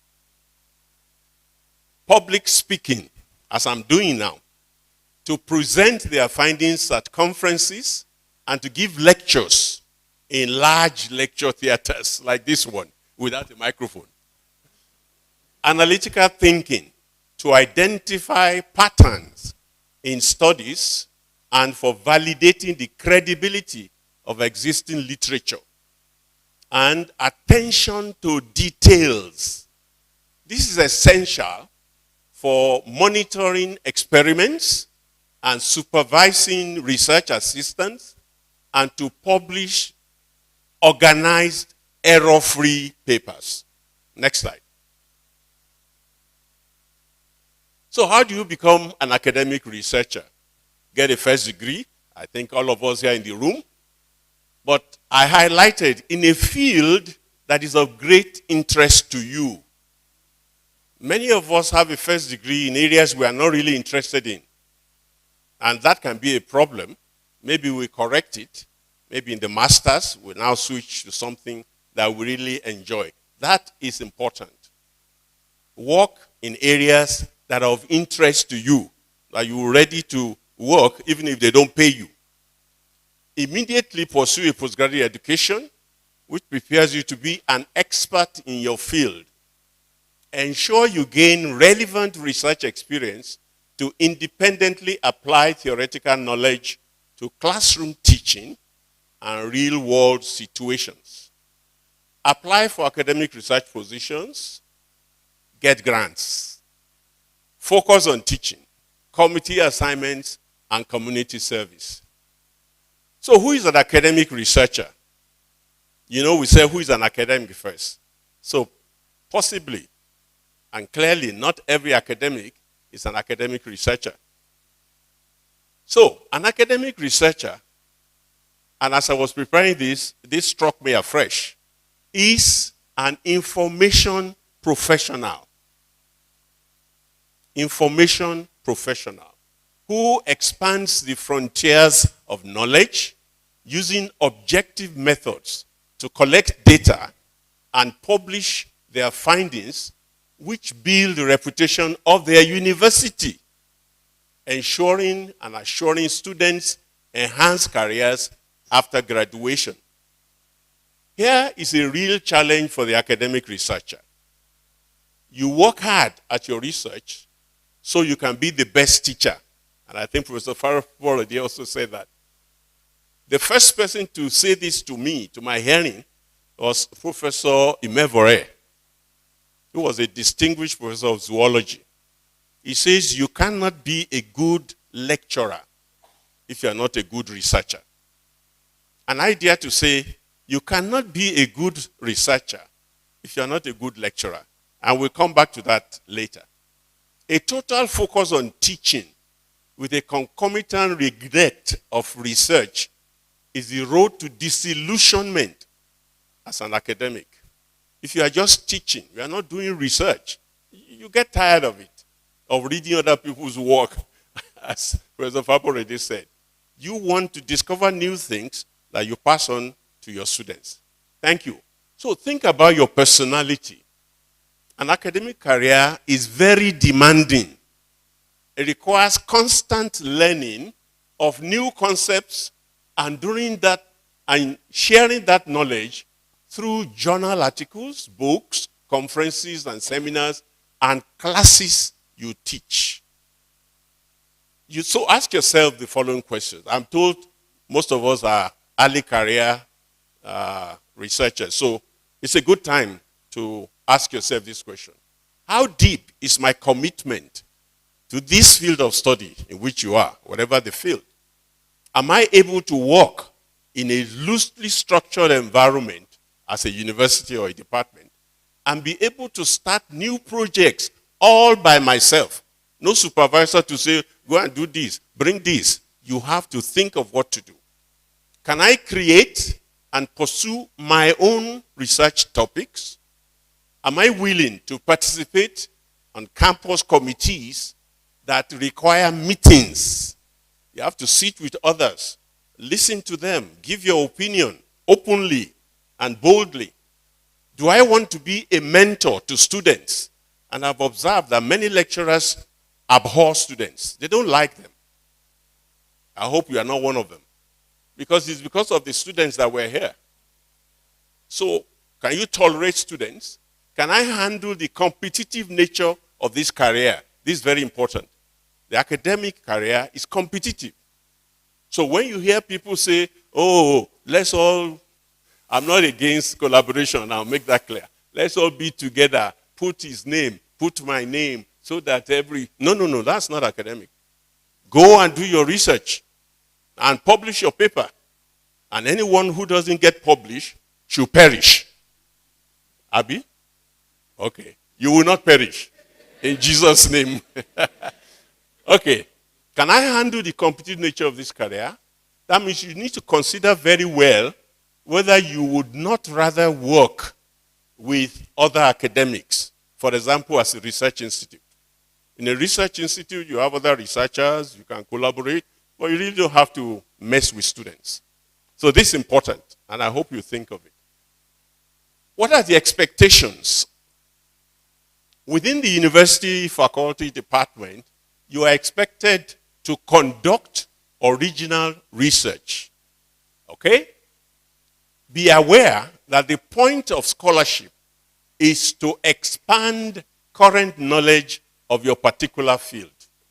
Make sure your research is original and that no one has used your specific topic and or method of analysis before you begin. This will require that you master the scholarly literature related to your field. If you are not a master of the literature, you are likely to do something that has been done before. And they may say you are a plagiarist. So choose an area that hasn't been explored in depth. Note very well, research is what propels humanity forward. And Professor Faborode just did an excellent job. You can see Korea and Nigeria. Korea is where they are because of research. Research is fueled by curiosity. So are you curious? Do you see something and say, why is it like that? Why is it not like this? That's curiosity. That's where it starts. But if you are too busy that you can't even notice things that are out of order, then you need to develop that. Curiosity is important. Don't be too hasty to pass things and not notice them. Okay? So we get curious, we ask questions, and immerse ourselves in discovering everything there is to know about a specific topic. That's an academic researcher. Then you are expected to teach courses in your field. Getting teaching experience in your specific and possibly related fields during your PG education can help you master your field. Many of us make the mistake. During PG, you just want to write your master's and PhD thesis. You don't want to go to class, and many people are happy with the UK system, where you don't need to go to class at all. You don't need to take coursework. I think it's a very impoverished system. And I prefer the American system, where you can take courses till the day you graduate. And I did. I took courses throughout my stay in Cornell, and I've testified before that maybe the best thing that happened to me in Cornell is that I took a course that was set up by the director of research, which is a no-unit course. They were not going to give any units. There were only 6 of us there. And what was it? It said scientific development and grantsmanship, something like that. And that course changed my career entirely. So I recommend it to you as well, that during your PG, if you are still on PG, don't be too narrow. Yes, you do your research, but take courses in your field, in related fields. Even if you don't have to get credit, audit the courses. It enlarges your ambit. The next thing that is expected of you, to apply for funding. Apply for funding. It is absolutely essential that you apply for grants and fellowships from your university. I hope you saw in what was read that the second grant, in fact, the first one to the Western Nigerian Marketing Board, Mike, sorry, I can't call you Mike, Prof. She'll be able to, it's a fellowship or a research grant within the Faculty of Agriculture endowed by the Western Nigerian Marketing Board. And it was designed for early career people. Once you are, I think, lecturer 1 or 2, you can't get it. So that was my first grant. The second was the URC. Once you are finished with Western Nigerian Marketing Board and you can't repeat it, then you should go to the University Research Committee. So apply for grants within your university and outside your university. What's this? Winning grants and fellowships not only help pay for your research, but also attract other organizations to fund your research. And this is important.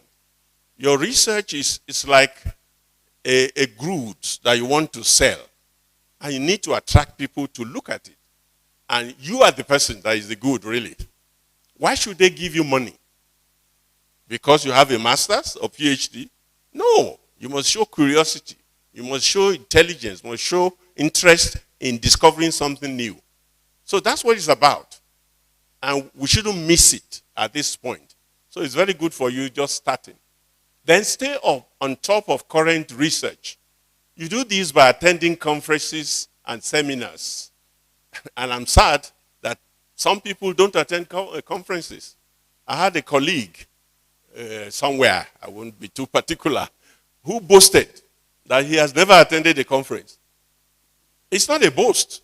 It's a shame. Really. I hope you will not boast like that, because you need that. And then reading, where am I? Reading journals and networking with colleagues. When you go to a conference, you meet your colleagues. There are some papers that are written. They put a name. When you now meet that name, it helps you to evaluate the paper. If the person you meet is a wayo man, woman, then you immediately know that that paper is useless. He rigged or cooked the data. But when you meet the person, you say, wow, this guy, you go and read the paper again. And you get to know people in your field. It would not be sad if you retired and they mention your name in your area. And people say, who is that? And this is a real life story, but we won't give any more. That's a waste. You shouldn't be like that. Okay. Stay on top of your current research. Keep up with research and developments in your discipline.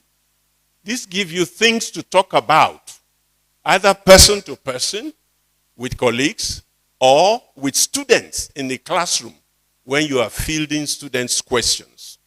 This is important. that we bring the latest information to our classes.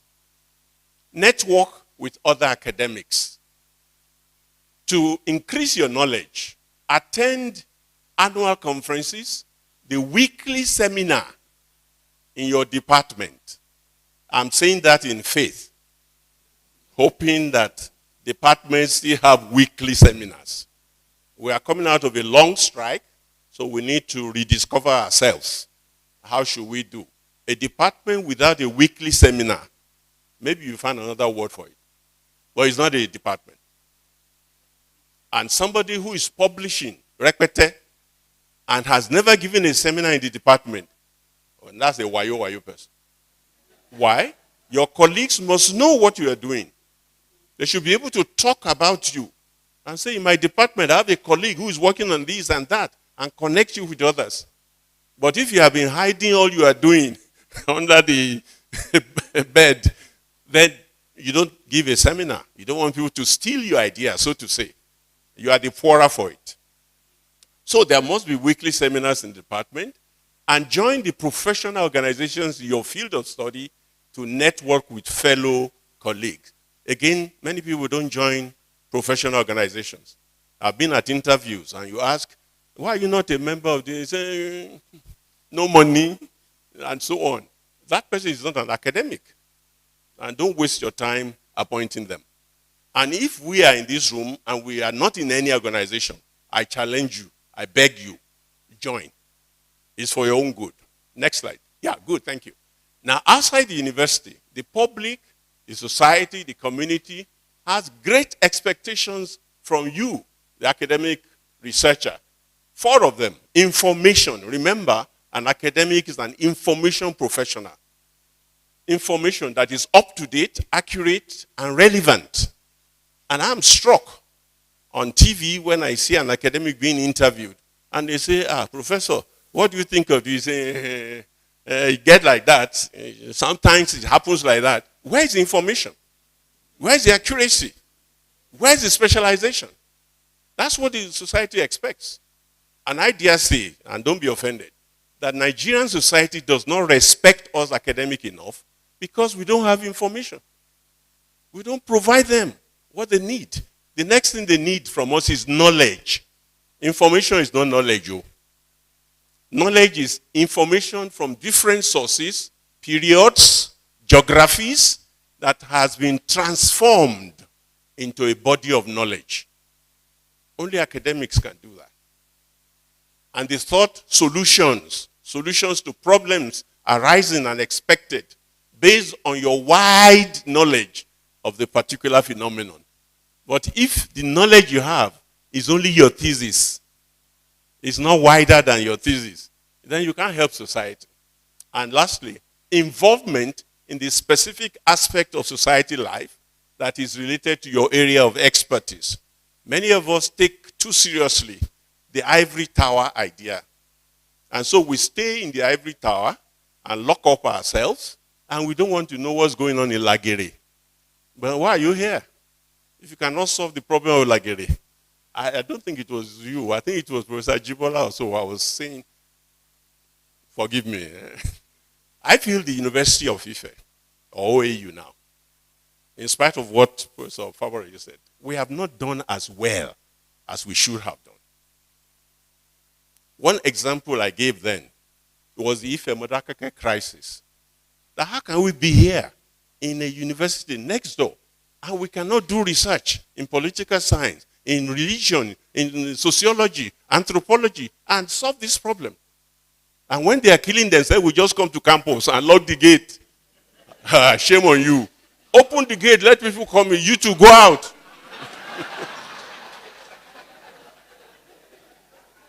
Don't take offense. Okay, projections. The projections actually relate to research impact. Societal expectations from your academic research makes up the impact. There are many different kinds of impact, including attitudinal, awareness, economic, social, policy, cultural, health, and well-being. People want to benefit from your research. and so live a better life. I think you were saying about live a good life in the goals. Okay, but note that, this thing has moved. What is covered there is that impact is the research result being applied in the real world, not in a laboratory, not even in a teaching farm or whatever, iLab. No, no disrespect meant. It does take hard work and persistence to create impact from research. Publishing a paper will not give an impact, although we do have impact factor and so on. But to really have the impact, you have to apply the research results. Impact is achieved through several steps. Impact is best achieved through stakeholder engagement. National assessment programs and funding agencies place emphasis on impact assessment. Benchmarking and measuring impact comprise a mix of quantitative indicators and qualitative reviews. It's not an easy thing. But researchers constantly need to develop new skills and capabilities to create impact, which skills could become central to their career progression and to the reputation of their institution. Don't forget this, the reputation of your institution. In Harvard, in Stanford, in MIT, we hear the name of the universities, but it is the researchers that have given those institutions the name that they have. So OAU is depending on you to give it a good name, to make sure it is one of the top research universities in the world. Next. So I'm going to give some examples of researchers who have had an impact. The impact case note 1 is Dr. Adedayo Isaac Akinrele. I think it's Akinrele is from Ondo, so you know they always flip. Akin, Shekinikan, Akin, Shekinikan. So forgive me, but I'll just read it as it's spelled. He worked at FIRO. He initiated and led research into using local raw materials for industrial production, which saved the Nigerian economy an immeasurable amount of money. These are examples. Using hardwood trees from Ondo as raw materials for pulping paper at Iwokwin paper mill. Investigated the malting characteristics of sorghum, millet, and maize instead of barley, thus enabling breweries in Nigeria to substitute imported barley malt with sorghum malt. Creation of the food product soy ogi, which helped create an alternative to the expensive imported baby food products like Cerelac. Using cocoa butter for cosmetic creams, molding of laterite earth into bricks and blocks for buildings, and the mechanization of cassava processing into gari. Next slide. I'm an Ijebu man, so I want to make sure you understand this gari thing. It's very important to us. So look at gari making before and after Akinrele. Akinrele, whatever. So if you look at the left, you can see that people sit down, they are peeling cassava roots, and then they grind it up and press it, and then they pulverize it, and finally fry it on a pan. But look at the right side. You can see that most of those operations have been mechanized. And the product is now packed in 2-kilogram bags, and it looks so nice.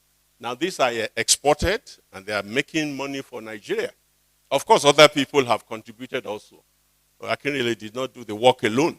But look at, would you rather walk on the left or walk on the right? Me, I walk on the right. Okay, next. A digression. A 2004 proposal to the NTA Network Center, Ibadan, has the title, Contribution of Science and Scientists to National Development in Nigeria, and the justification for that. It is important that the Nigerian populace be made aware of the contribution of Nigerian scientists to national development over the years so that they can be encouraged to appeal to scientific methods for development. This proposal addresses this neglect by developing television portraits of selected scientists in the areas of medicine and agriculture.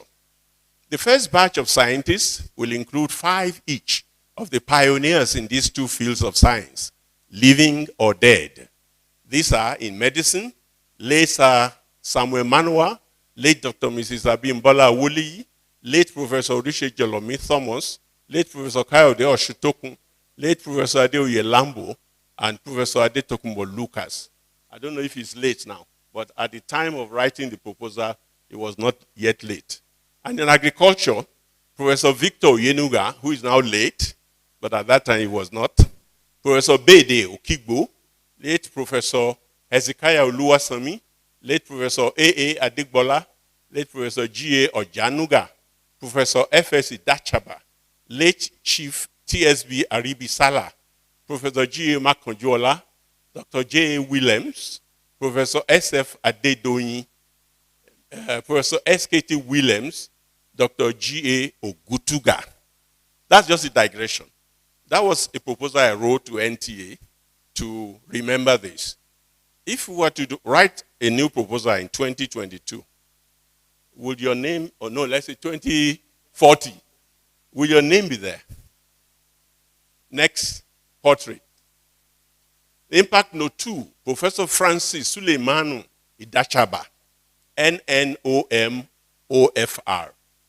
After obtaining his doctoral degree in agricultural economics from Michigan State University in 1972, he commenced the most exciting and productive career as a lecturer, researcher, and consultant in universities and research centers in Nigeria, the US, Canada, the Hague, the Netherlands, and several African countries. His output as an intellectual included 6 published books and over 72 academic papers on diverse issues of agricultural development. He advocated that government should declare agriculture an infant industry and that triangular alliances be formed between government, industry, and universities to solve national problems. He was the founder of the Igala Education Foundation in 2001 and F.S. Idachaba Foundation for Research and Scholarship in 2003. His research on rural infrastructures, Idachaba 1985, led to the establishment of DFRI in 1987 and the Rural Energy Agency in 2005. This picture is actually of his obituary. He died in 2014. Impact Note 3, Professor Abiodun Francis Oluwole, NNOM. He completed his PhD degree at University of California, Berkeley in atomic nuclear physics in 1969 with an half-grad fellowship. In his pursuit of excellence, he spent some months as research fellow at some nuclear research institutes, such as the Goddard Space Institute of Columbia University and the Lawrence Radiation Laboratory. He took up appointment as a lecturer in the University of Ife in 1969 and attained the position of full professor of physics in 1978. Professor Oluwole's academic career in Ife was legendary. He was one of the innovative academicians who initiated new teaching and research programs that characterized the University of Ife in the 1970s. As head of the Department of Physics, he initiated the BSc Honors Degree in Engineering Physics, thus commencing the program which eventually led to the recognition of Ife as a center of excellence in nuclear physics and engineering. He later became the coordinator of the Nuclear Technology Program and the director of the Center for Energy Research and Development. His researches attracted several multi-million-dollar research grants from the federal government of Nigeria and multinational donors.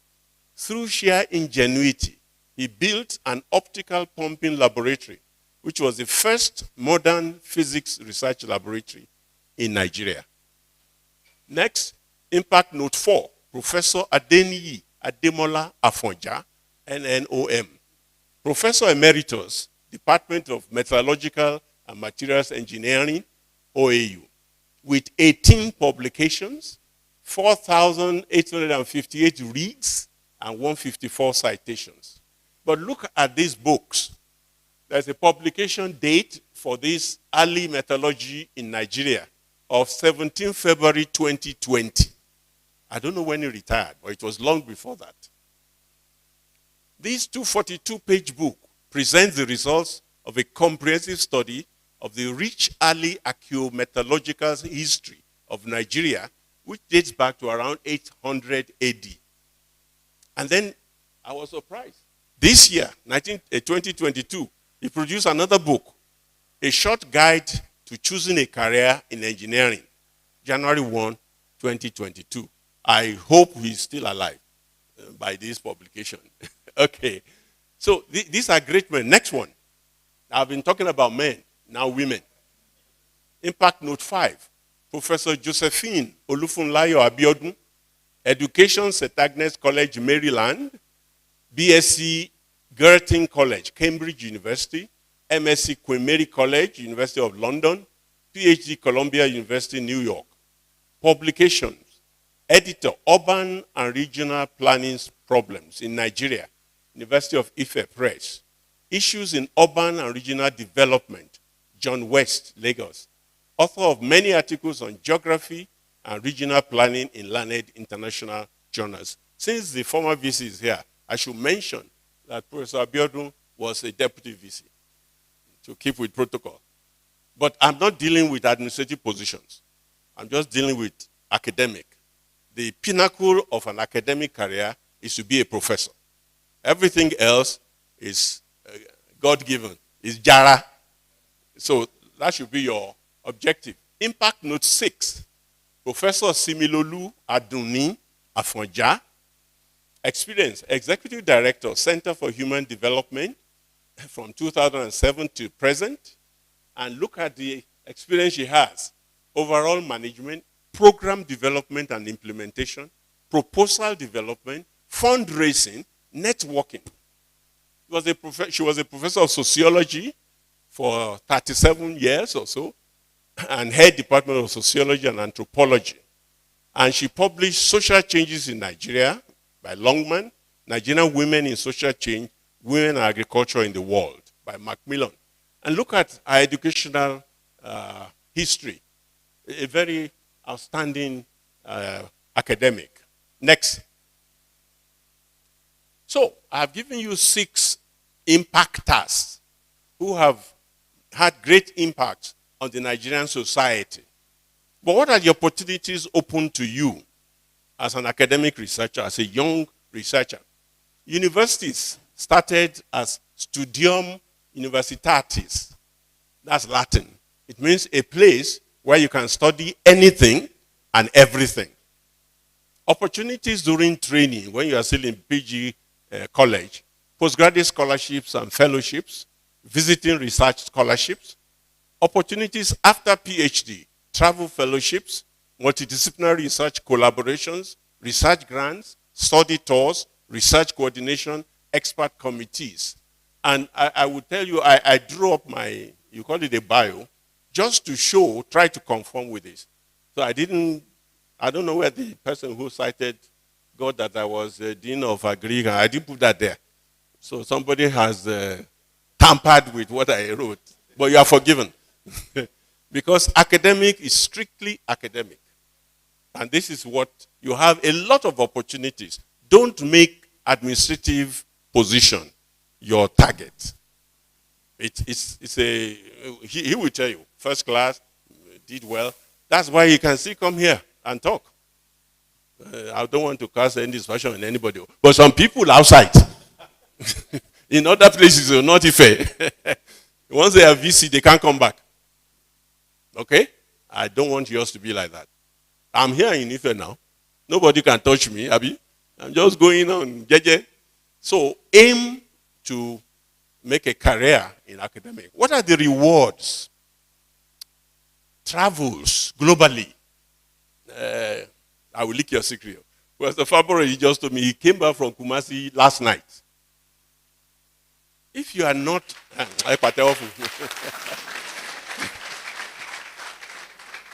if you don't distinguish yourself, why would they invite you? you won't know what to say. You are not used to writing papers, reading papers. You don't even know what's current. So that's not academics. Okay? So distinguish yourself. Then you can be a VC like him many times. Okay, I even have a colleague who's been VC about 3 times. Owundike, he's been VC about 3 times. So travels is one of the perquisites of an academic. And I had to get used to that because I don't like traveling, really. So when I started getting invitation to travel, I said, what's all this traveling? And God told me, hello, God likes you. If you don't want to travel, they will call somebody else. So I said, sorry, sir. So I started traveling. So you travel for conferences, for congresses, for summits, for symposia. And this is a great opportunity. Don't miss it. Okay? If you have not attended a conference in a whole year, pray. God will open the door. Prizes. There are many prizes. I want to reiterate Professor G.A. Makonjuola, Department of Agricultural Engineering, OAU. He won the National Merit Award, NNOM, in 1992 for developing a machine for preparing pounded yam in 1975, among many other inventions. So I thought I should define what this National Merit Award is, because about 3 or 4 of the people I've mentioned won it. The Nigerian National Order of Merit, NNOM, is an academic award conferred on distinguished academicians and intellectuals who have made outstanding contributions to the academic growth and development of Nigeria.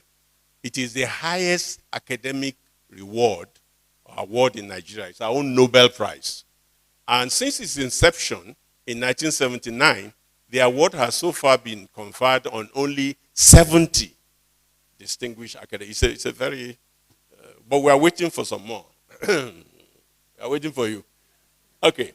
Recognitions is also a reward, such as invited keynote speaker, invited membership to planning and scientific committees. Did you catch that?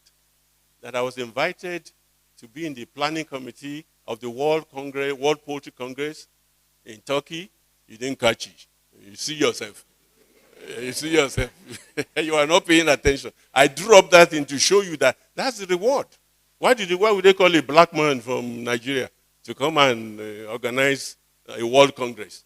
It's because they know your work. And why can't they know your own? Okay?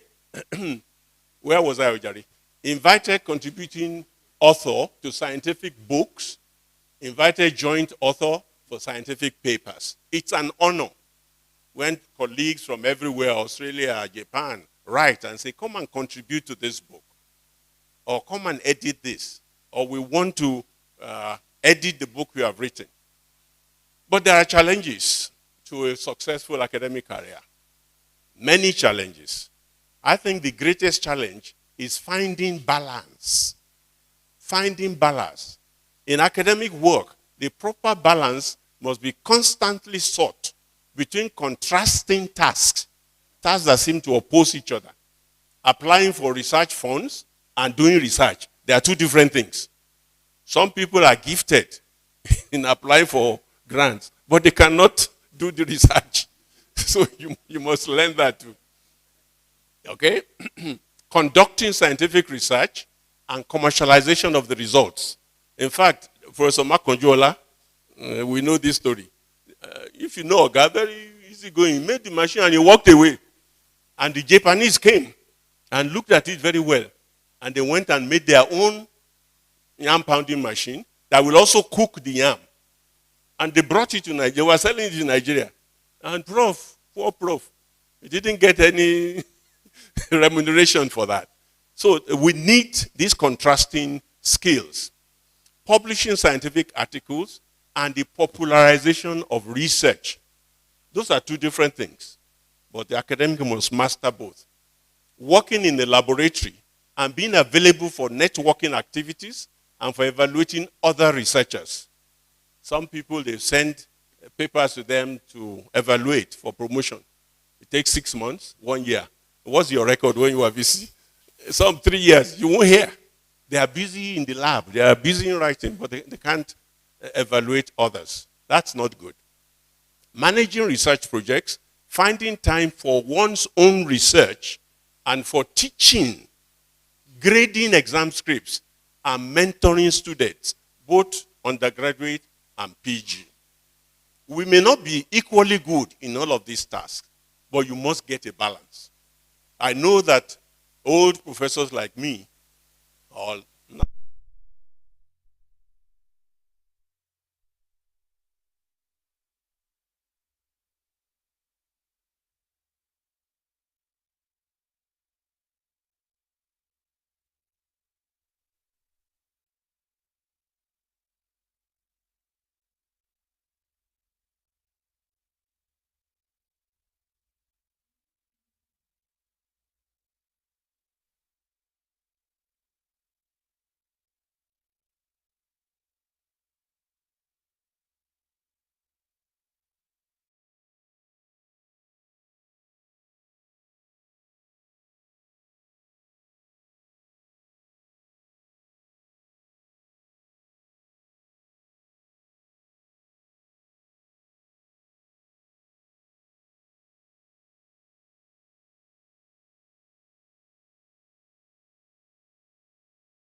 we start to raise family at the time we are supposed to be most productive.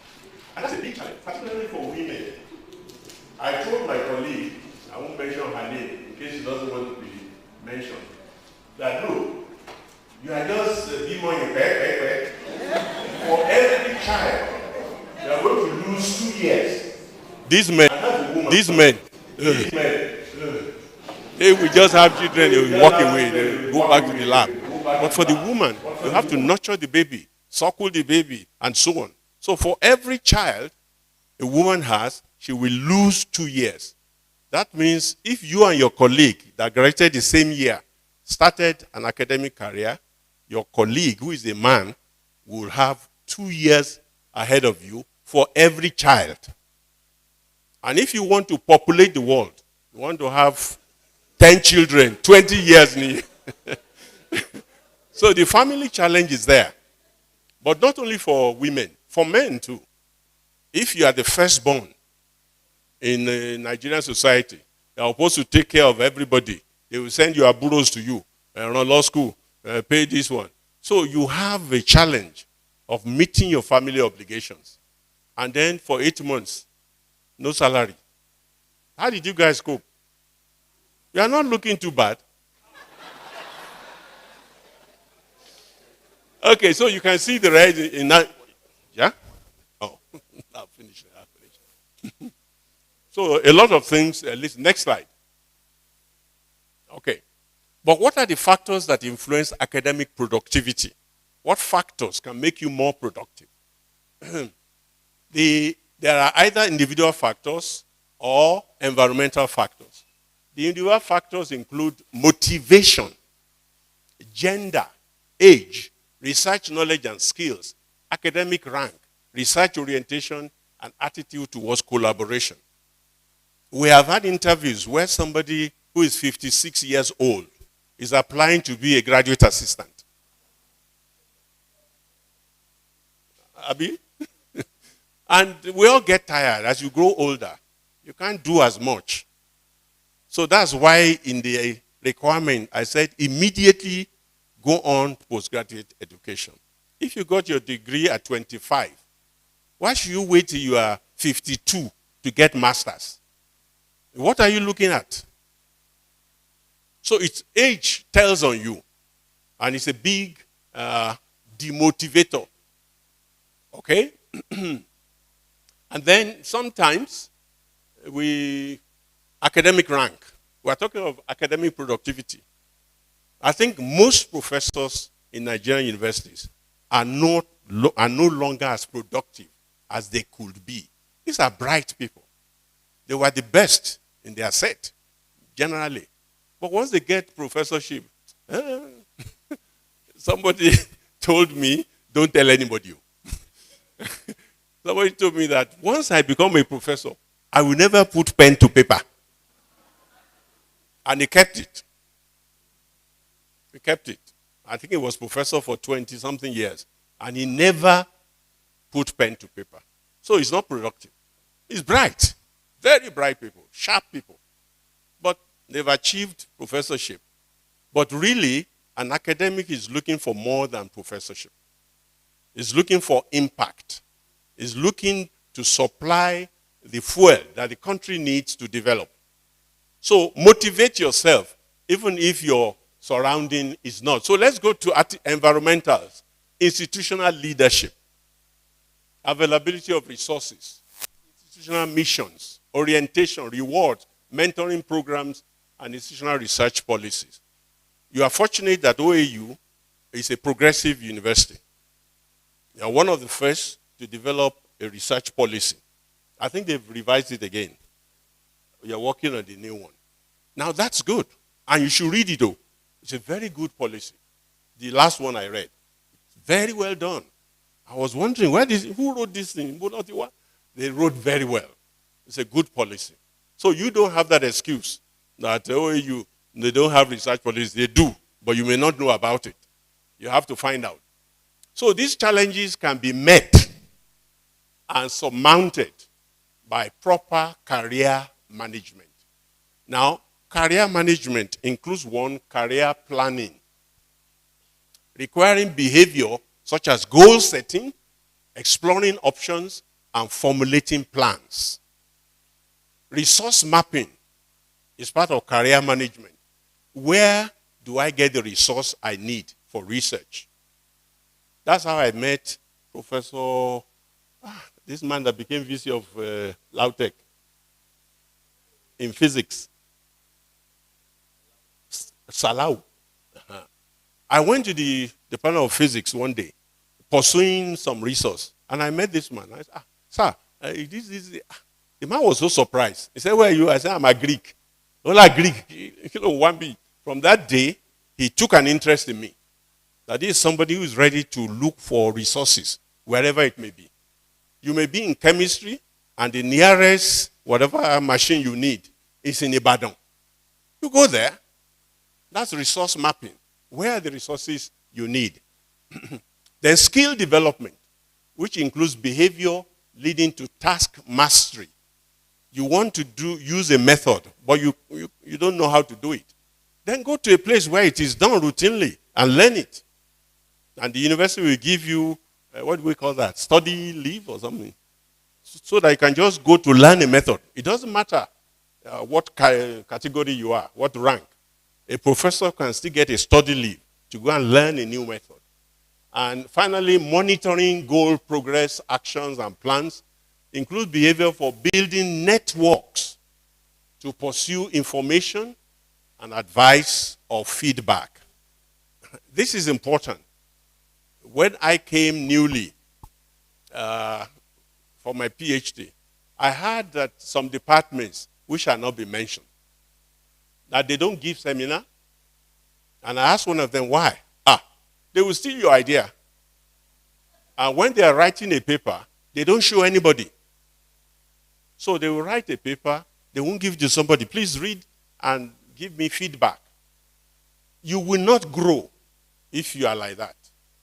So you must be open so that you can be corrected. Okay, let's end. Nigeria needs research-based education to succeed. This is a quote from This Day newspaper of what the former TED Fund Executive Secretary, Professor Suleiman Elias Bogoro, OFR. He was speaking at Education Summit in Lagos. And he said, it is so bad that Nigerian universities have emphasized teaching at the expense of research.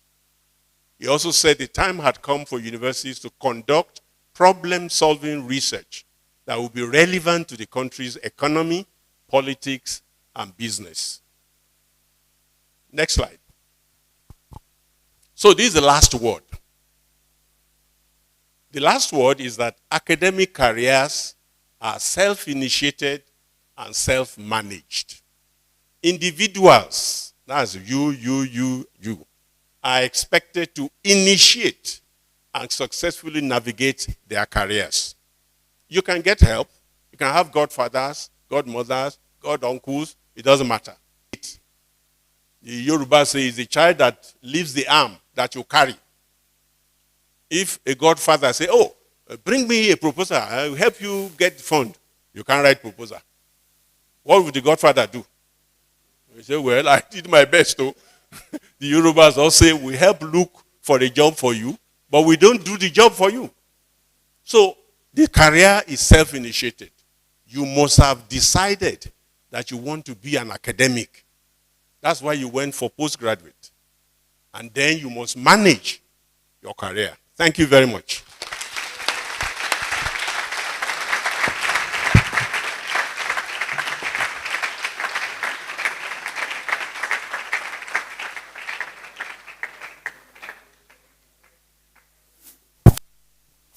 Wow. Let's clap again, please.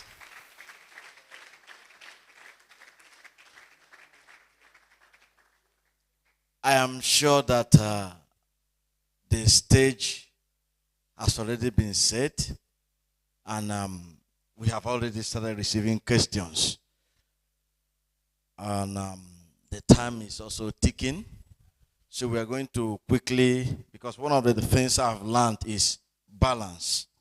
So we try to see how we can do some balancing work. How many people have written down their questions? If you have your own written out, can you just raise your hand so that we pick it? Some of us want to go into short break, but I'm not sure we are going to do short break. I think it will be better to take the questions immediately. You have a question, please. Can I receive them? I have one here. Please, can we get microphone to our speakers so that they will be taking the question one after the other?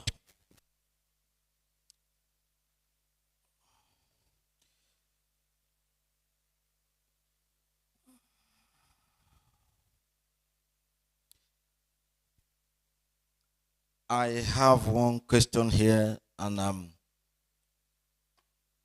Professor Faborode will take the first bite.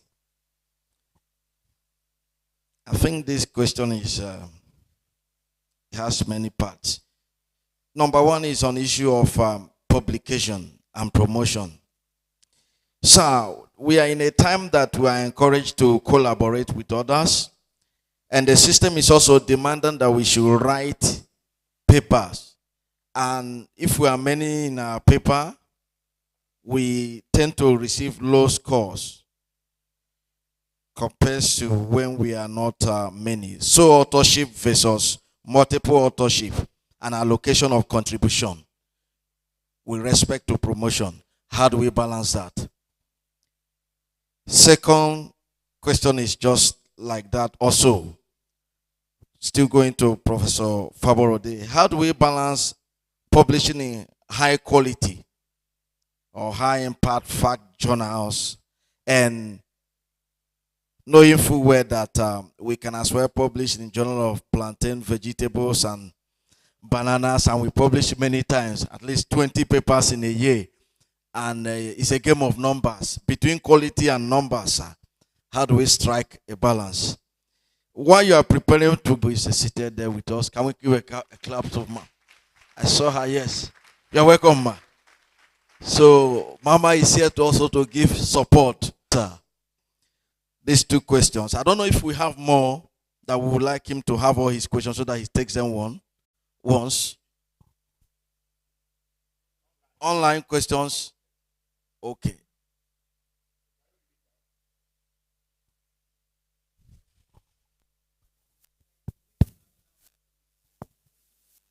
Okay.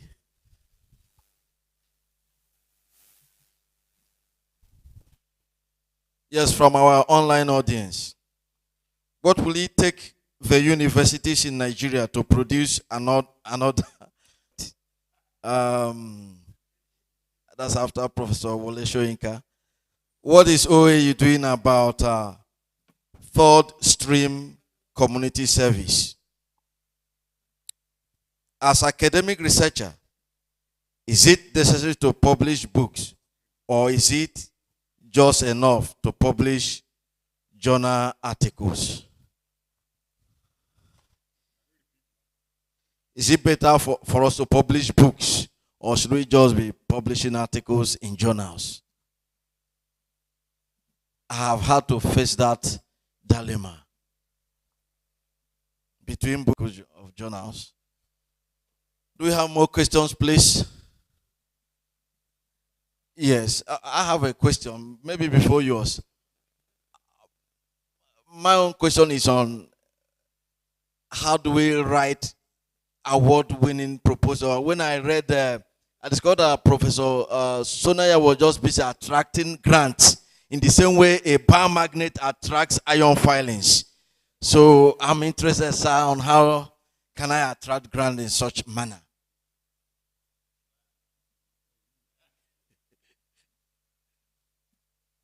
We have people in the audience. Thank you so much, sir. This question, management, is an observation. We want OAU to be great in research.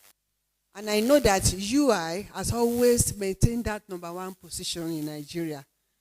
And one of the things I observe is that in UI, they bring in fewer number of undergraduates and more numbers of postgraduates. But in OAU, we have thousands of students with fewer staff. How do we teach this large number of students publish articles? It is a lot of work.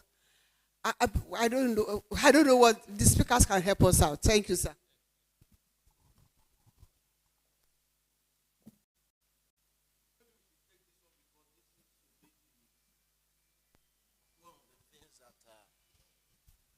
This is coming from PhD students. What is the motivation for a PhD student who is not working? How will I conduct a quality research when I don't have any funding?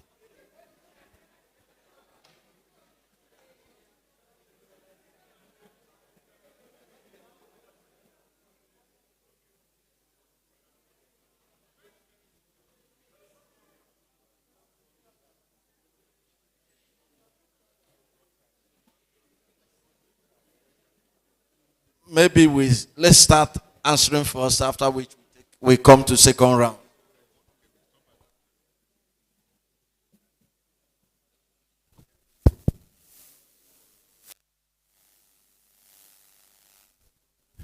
Yeah, very interesting questions. I think I have about 6 now. 3 is in 3 parts. And I think the best way to handle is for either of us to make contribution to any of the questions so that we can have several ways of looking at the same question. And I'm happy that people are reacting to the issues. I think you are my first comment is that this is a well, planned event, and I think, as I said earlier, you are someone who is able to illuminate several dimensions of being a young academic. Great justice to the subject. Within his presentation, you have answers to a number of these questions. They're already embedded. But it's nice for clarifications to still be made. Joint authorship and high impact journals, the first 2 questions, I can take them together. In one of the things, the last points when he was talking of challenges, he said there are several excuses that you can give for not performing. So, some of the regulations and things will keep on evolving. I know, for instance, the promotion criteria has been changed, reviewed over the years. I'm not familiar with the current regulations as such. When I was there, I know what were the conditions. But things have again changed because the system also has to remain dynamic. But what is constant is the fact that you cannot ignore quality. In all you do, as both presentations have shown, universities thrive and derive their reputation from quality work by individuals. Quality research, quality teaching, quality graduates, and so on and so forth. So, universities cannot micromanage issues about the quality of your work. Joint publication is encouraged because the more multidisciplinary problems you can get solved. That does not mean that you now write and then list like 1,000 authors. And I think Professor Shonaya pointed it out, that you don't just include names in a publication that have not made contributions to it. So often we find that to be done.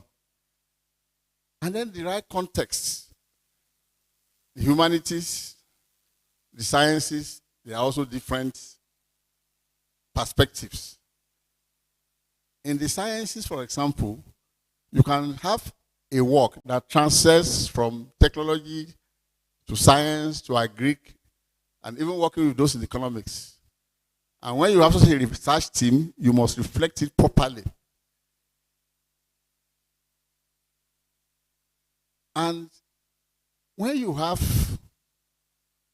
several research points, you are not struggling with only one research project or trying to write on a no project at all.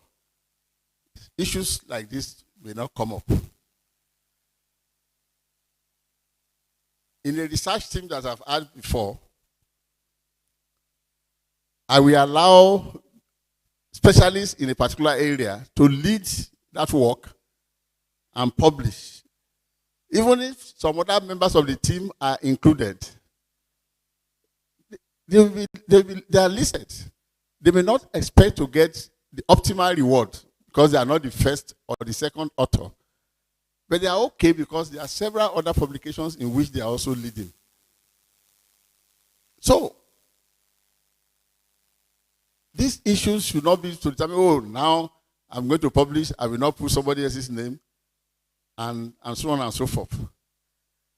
So, and Professor Shona used a particular word, the issue of balance in everything that you do.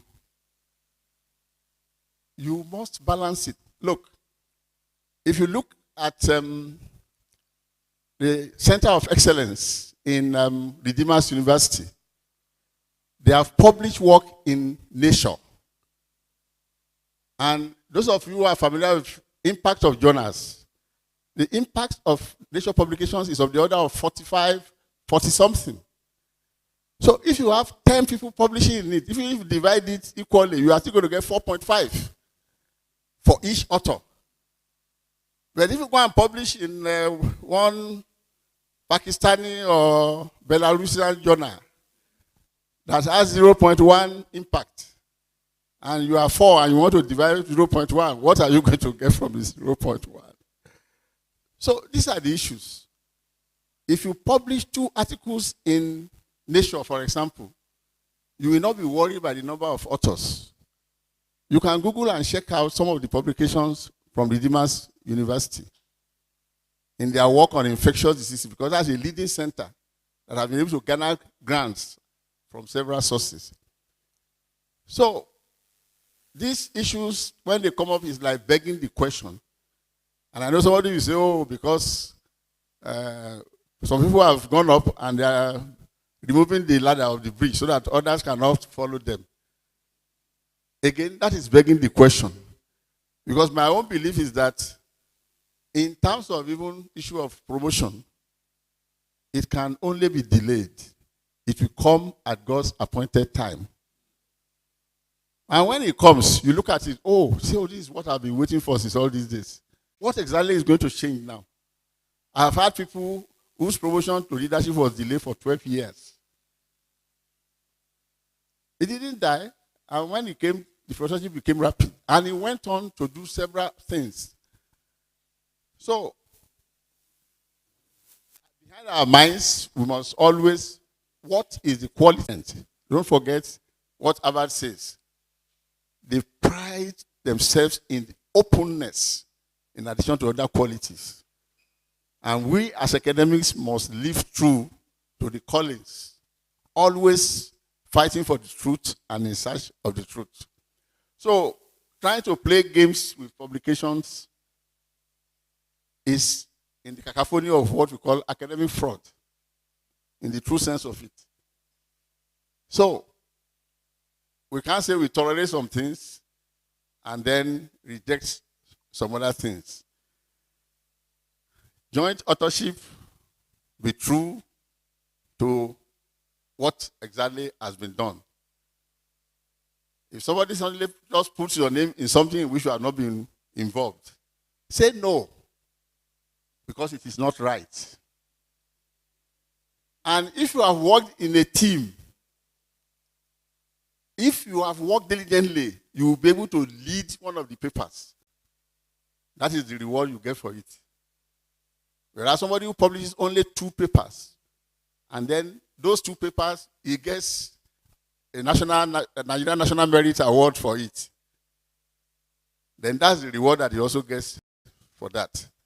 But for me, I will go for the most impactful journals, and I will not try to circumvent the system. Nobel laureates can come.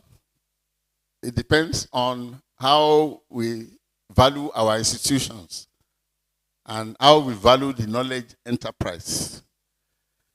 There is no doubt that there are several Nigerians in several parts of the world who are doing very great work. During the work on COVID, you have several Nigerians here and there doing some work. So at the right time, the Nobel laureates will come. It's been easier for those in the humanities, in literature and so on and so forth. And today we have, Wole Soyinka. Nothing says that we can't get the prize in medicine in physics or so. But we have to put our investment into the right institutions and infrastructure.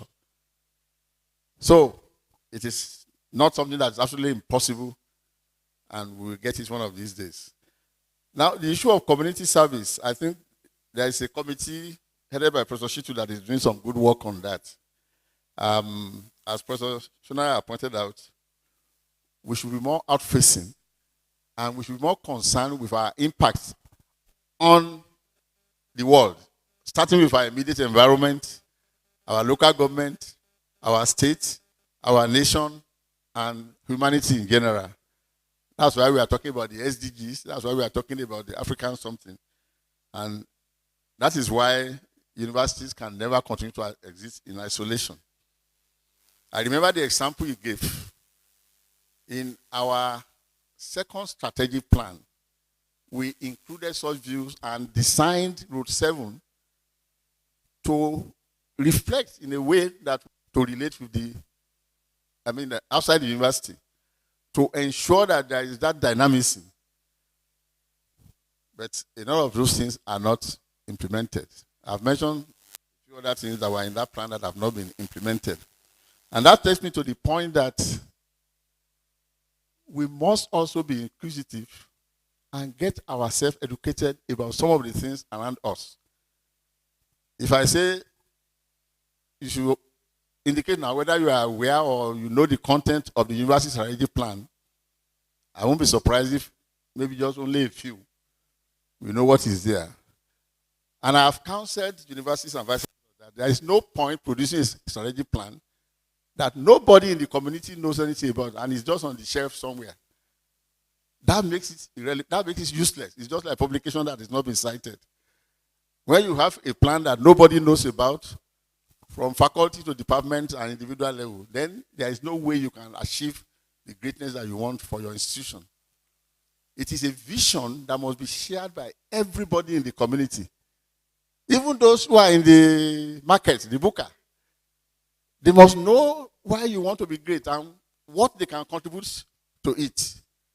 The welfare, the comfort they provide must be valued.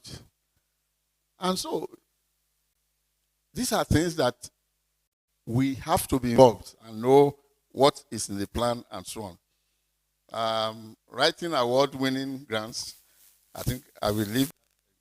I think it's already covered in what Professor Shonaya has said, to write award-winning proposals. OAU and research and the UI strategy. Very interesting. I'm happy that this was picked up by somebody. When University of Ibadan formulated their strategic plan, I think at the time that Professor Obafemi was Vice Chancellor, they deliberately decided to be more postgraduate focused. And I said that was a brilliant decision at that time because with postgraduate, the issue of undergraduate fees and things was not there. You are more focused, you are dealing more with adults. Then there is emphasis on research because postgraduate is where the research that are most useful to universities are done. And you can see that after that decision, University of Ibadan has remained very strong and very consistent. And that's why they have remained on top of the university leagues from any direction. Any of the indices of assessment, they have rebuilt and they have become very, very strong and determined. Living truly to the first university in Nigeria. So it's a very wise decision, and I think now NUC is saying some universities in Nigeria should be more postgraduate focused. Ibadan, ABU, BUK, Nsukka, Unilag, and Ife. And truly, Ife, Ibadan, and Lagos are in the African Research University Association, ARUA. And I think we must continue to take advantage of that. UI has 2 centers that is being funded by ARUA. I am hoping that OAU should get its own center funded by ARUA. Centers of excellence attract special funding and special regard, and so they need to do well. So, as I said, there are groups that we can team up to form and begin to look for funding to set up centers of excellence in many areas. Where PhD students work and they're working. I think I will allow Professor Shona to also handle that. But what is important is that more and more we as academics should take it as an obligation to ensure that we secure funding for our researches from which our postgraduate students should benefit. And when we are planning any research, we must put the student training component as part of it. I will stop there, but at the end I will make some general comments. Thank you.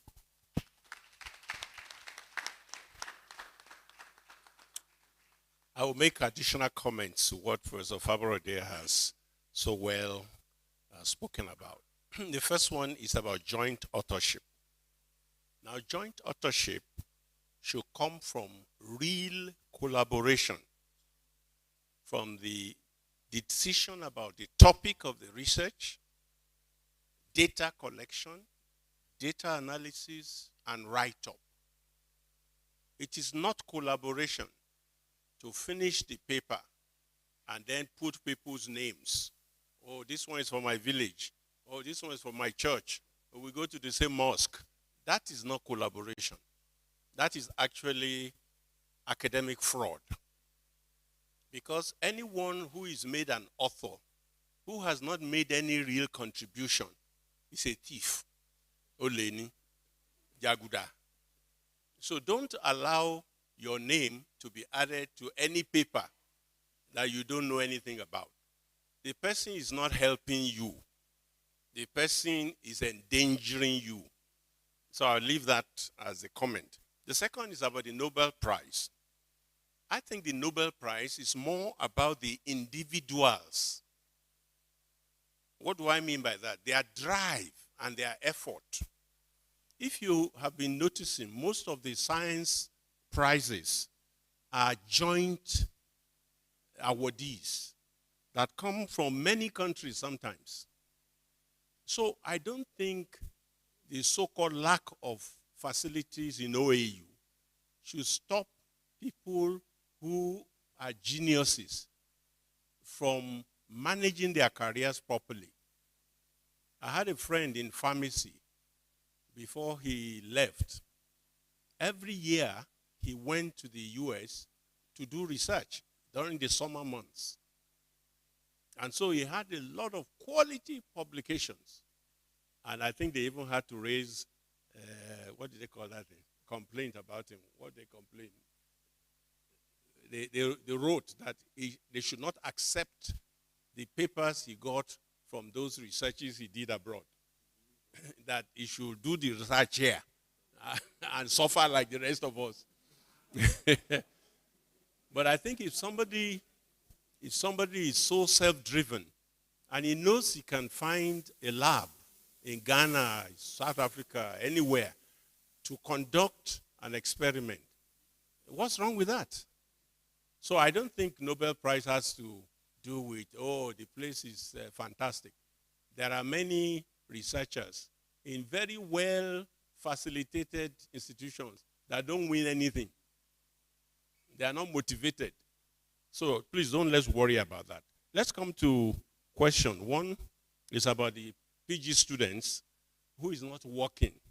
How can they conduct quality research? I think there are usually two groups of PG students. One group is full-bellied. The other group is hungry. What do I mean by that? The full-bellied PG students are those who are staff, who are getting boku salary. They are buying cars. They are building houses. Are they not full? Whereas the other one has no job. So he's hungry, and he or she is driven to finish quickly and go and get a job. So I have spoken before, and I know I may be stoned again, that we should erase graduate assistantship and assistant lectureships as positions of staff. They should be sponsorship positions. That you are not a staff, but we give you a graduate assistantship to give you stipend, pay your fees, and so on. The same thing with assistant lectureship. And anyway, the real position in the ladder starts with lecturer 2. I remember when I was made a graduate assistant, and when I was interviewed for that. But when I came back with my PhD, there was another interview. And I was wondering why. They said that one was just, it's a training, it's like an assistance to you. So you are not really a staff, but you don't change now.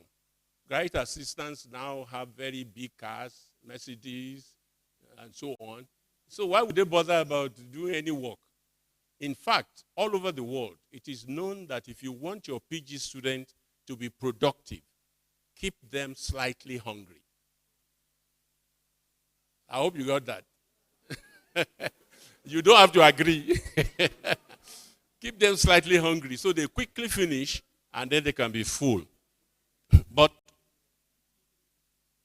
among those who are not staff, there are again two groups. Those without sponsorship or scholarship and those with scholarship. The graduate student who is not employed but has scholarship, I don't see why he cannot do quality work. If you are paid bench fees, your tuition is paid, you are given a stipend, what's stopping you?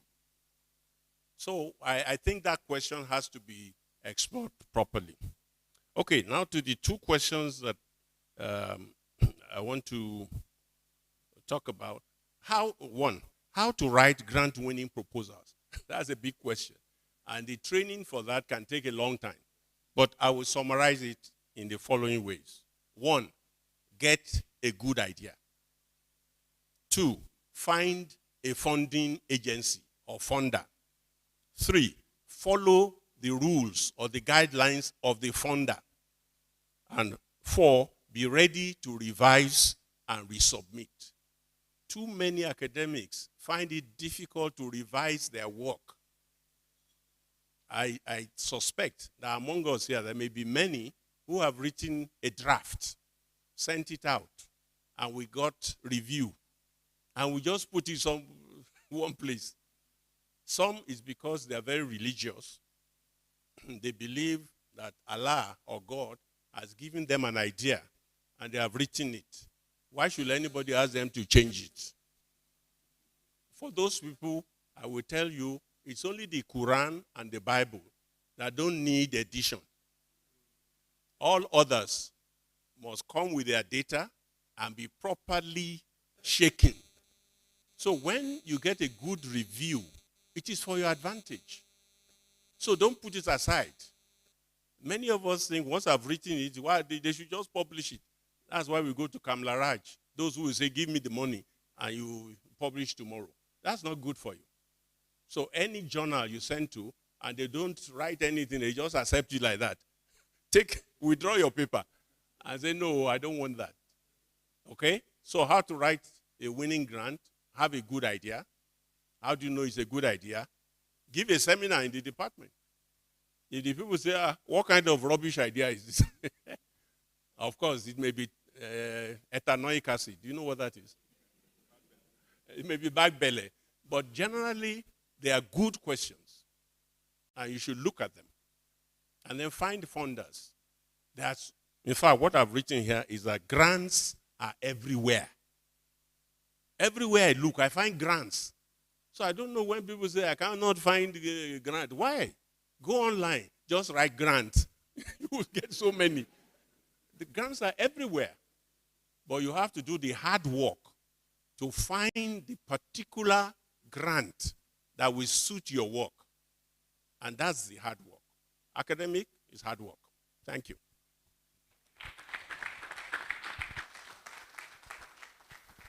Thank you very much, sirs. The time is fast spent, but we are going to take 2 questions. If your question is not considered now, don't worry. We are going to send these questions to our resource persons.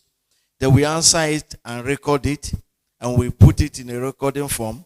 If you have registered with us, you can be sure that you are going to receive package, and it's going to be included in it.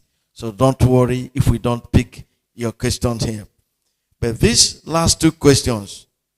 Number one, why do I need to publish my article in an international journal? Why not local journal here? We serve the audience. This research is actually meant for our policy makers. Why should it be published in an international journal? Number two, those of us who are not staffs, can we have affiliation of our department? For instance, I'm doing PhD in zoology. I'm not yet a staff in zoology. Can I be using departmental address or to promote myself that I'm in this department? How does that work?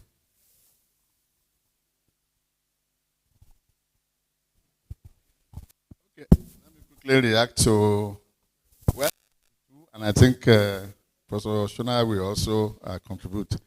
Why publish in international journals? Very good question. And you know, at a point, I mentioned that we must be Afrocentric. As much as possible, we talk about the SDGs, but I'd like to talk about the Africa Agenda 2063. Actually, the two of them are almost the same when you compare the two of them. And I believe very much in the Afrocentric concepts. And I look through the hall now, I see that we are complying a bit. Most of us are dressed in African dresses, not so much in suit, except the director, because of the official office. Since I left office, I've been, very lukewarm to dressing in suits because it's not comfortable for me. But more because I believe that we must patronize our African things, and we must patronize anything that is make in Nigeria. You know the advert on CNN, make in India. It calls your attention because you feel the word is wrong. But they deliberately say, make in India. So that your attention is called to it. Now, we have very good journals in Nigeria. In a number of fields, there are journals that are good in Nigeria. And the more we patronize made in Nigeria goods, the more we can improve them. Rome was not built in a day. So even if something is not of the highest quality, and that's how products, you see if something is a version 1, 2, 3, your handphone now, what Samsung, what value are you using? Either A20 or iPhone, what's the latest iPhone now?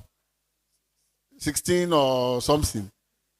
So if you go back to when we started using phone in this country in around 2001, 2, it was this heavy, metallic Nokia.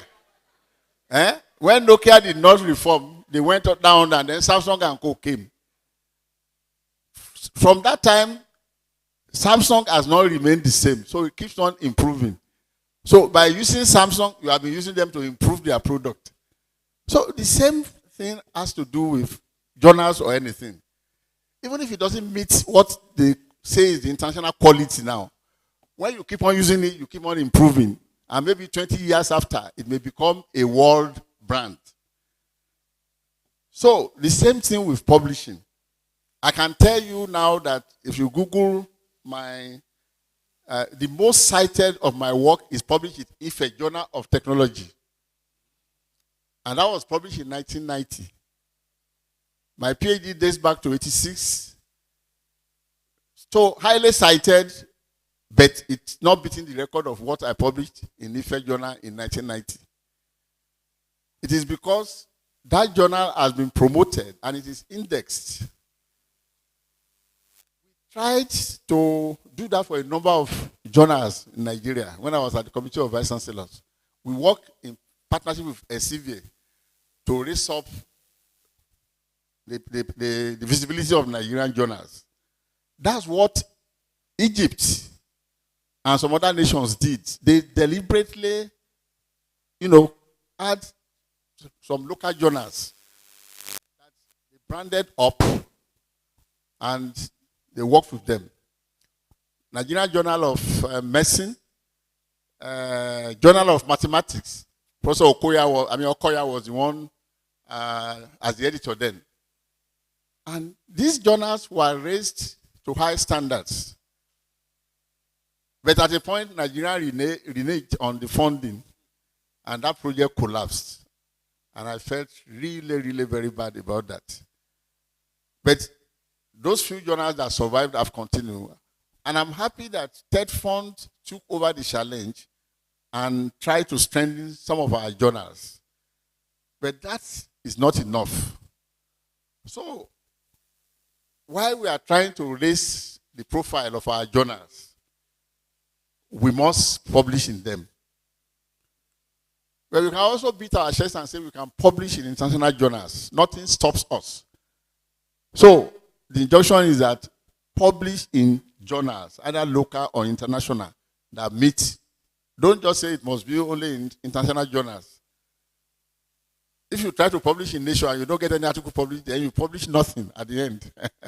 If you want to get index of 48 for only one publication, and you can't publish one, your colleagues who are publishing in impact journals of 1 point something, 2 point, we have many publications. So I think that's the way to understand it. As much as possible, publish in very good journals, both international and local. Most of my work these days, I try to publish in African journals. And there is the AJOL, African Journal Online, that has streamlined some of these things.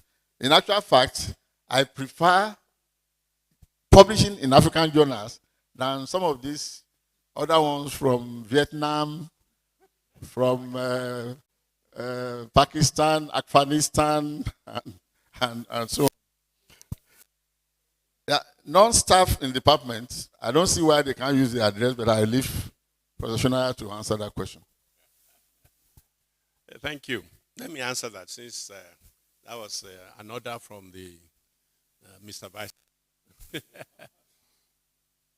I think that something has gone wrong when a postgraduate student, either doing master's or PhD, cannot use the departmental address. Something is wrong. So, the normal thing is that once you have been admitted into a school, a department, a faculty, a program, you are a member of that institution. I don't know whether I challenge Professor Faborodi when he was there, because I was wondering why our students are not given email addresses at OAU Ife. Don't answer it. I know there may be other challenges. But, okay, I hope they are now. They are given now, including undergraduate. Praise God. That's good.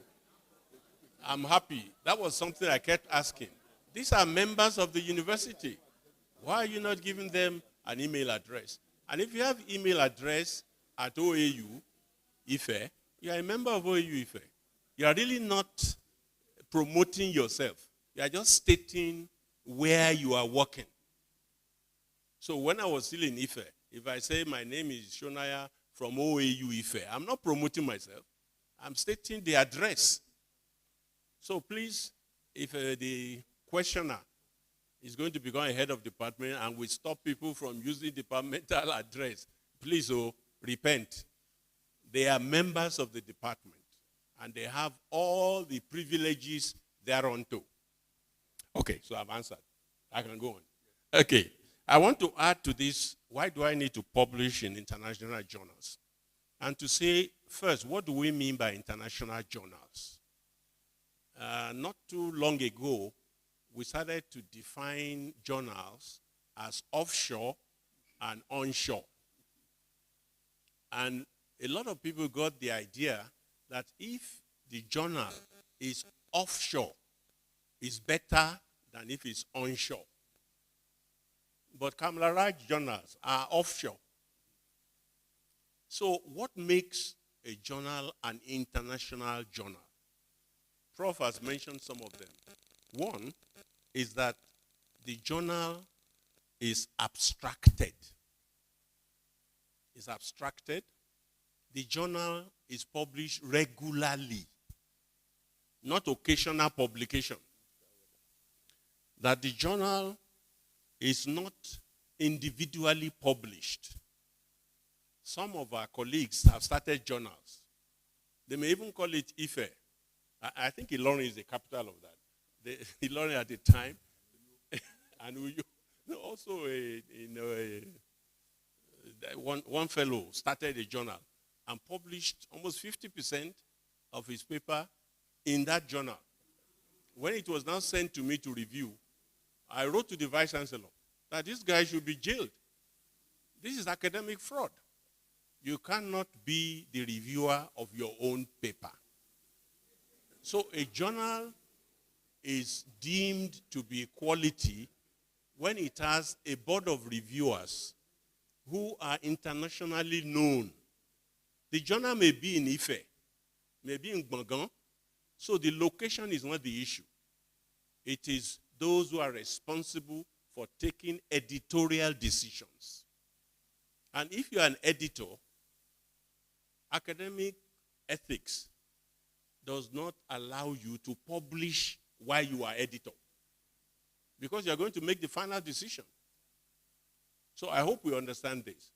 I hope this has stopped, but at a time, a lot of our younger colleagues started a lot of journals. Shanika publishing, we showed them. No, you will not get the benefit of publishing if you do self-publishing, or what is called vanity publishing. The same thing with books.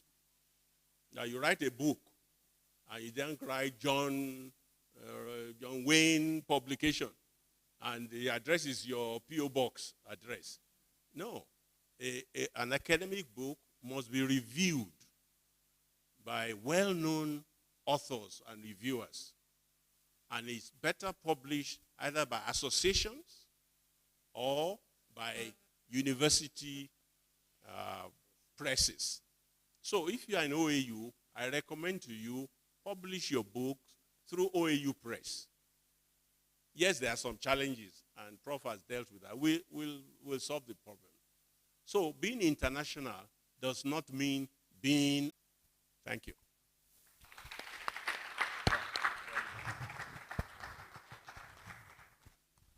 Please, let's clap again for our guest speakers. This is too sweet to end, but what has a beginning? Said, oh, thank God, it's not yet over. Okay, thank you for the privilege.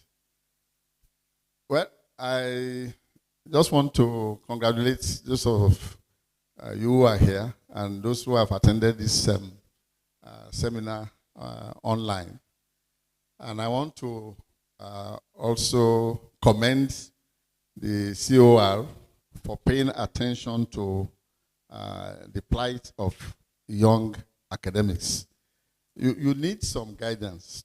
And actually, universities will always have a sort of induction for new intakes so that they can know about the culture, the vision. I mean, the vision of the university must be shared by all those who are members of the community. Postgraduate students, for example, they must know what their research represents, and they must know what are the values and the virtues of the university. The strategic plan must be activated. People must know exactly what are we driving at. Do we have a particular research team that we want OAU to be known for something? And then everybody must try to work towards that. That does not mean you cannot have some other issues that you can work on, but the university focus. So at the end of the day, we are all collaborating in the effort of building the university, the reputation. And I think you are on the right track. I see that some of the activities that are going on now are very ennobling. The RGPTO helping people to get the patents is a very good thing in the right direction. But as I said, how to permeate more of our work to the community and let it be of value to society is the next big step that we must. You cannot keep what you are doing here just in this bushel and think that we know what is going on in Ava, we know what is going on in Cambridge. The same thing, people know what is going on here when we are able to beam the searchlight on ourselves. So, and just a word about the new curriculum for the Nigerian university system, because recently the review has just been completed for all the courses. We started with 14 disciplines. Disciplines synonymous with faculties. But now we have 17. Because, for instance, in the medical sciences, we now have not just basic, we also have allied medical sciences. So there are like 4 faculties now in what is called the College of Health Sciences. And in technology, we have taken computing and information sciences or something like that as a separate discipline, a separate faculty. It will take time for universities to implement this on their own. But the programs that have been reviewed are along that line. There is this dichotomy of faculty of technology. Is it engineering? Is it technology? And at the time you say some people cannot become deans because they are not registered engineers. I mean, such things are a bit, they don't go well for the academic society. And it brings unnecessary friction. So that is being resolved. But what is most important is that the new curriculum is student-centered. Hitherto, we have been overloading students with courses, teaching. And we now find that they don't have time to even think deeply and critically about what they are doing and about what the future portends for them. So that has changed. The general studies have been streamlined to only 12 units and effectively only 8 units for the ASWA general studies. The remaining 4 are in entrepreneurship. The first one is about learning about entrepreneurship. The second one is about venture creation. So entrepreneurship is not just about learning how to sew, tie and dye. No, it's about creating business ventures. So starting with registration of businesses. As you are in those classes, you also register. And you learn the art of entrepreneurship right from when you are in the school. And then you can grow. So that by the time you finish, you are finishing as job creators, not just as people roaming about looking for jobs all over the place. And there are other features. So less load means that we have to change. We have to understand the way we now teach students. And thank God that the new, distance learning online systems will aid. They can be used. So there will be special training for academics to understand the philosophy and the approach to the new teaching method. So this has also been provision for. The strike delayed some of these things, but I think now that the strike is over, is it fully over? These things will come on board, and probably from 2023, the new curriculum will start. Now, the beauty of the new curriculum is that what has been centrally agreed constitutes only 70%. Each university should develop its own 30%, so that every university has its own flavor and uniqueness. So if you want to be focused on a particular aspect within a course, you can do that. So everything doesn't have to be uniform. But the 70% are the minimum requirements, which experts have determined must be the core course. And that's why it's called core curriculum and minimum academic standards. So that's CC Maths, core curriculum, minimum academic standards, minimum number of staff, minimum number of facilities, and so on.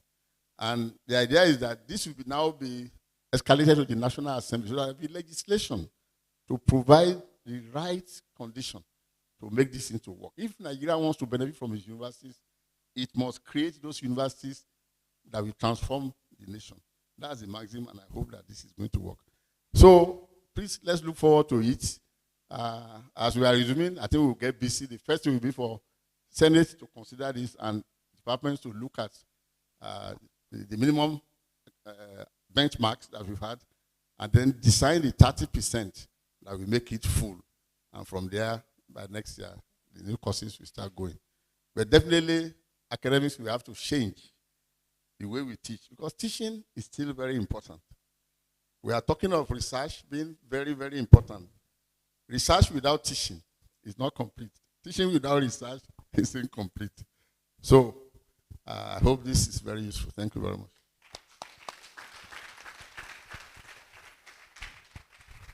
Please, if you can clap better, can I hear that for them? Yes, as I said, this is an ongoing conversation. Actually, we are not ending it. We are just adjourning it. So there is a next workshop coming up. And to help us plan better, we have designed a feedback form. So you're going to help us to complete the feedback form that we have designed. It's already in your email. You can just log in now and do a quick one, complete it, so that we'll be able to send you the time for another edition. And all these questions we are not able to address today, you can be sure that you will receive the answers. And the only way they can help us to do that is when you give us a feedback.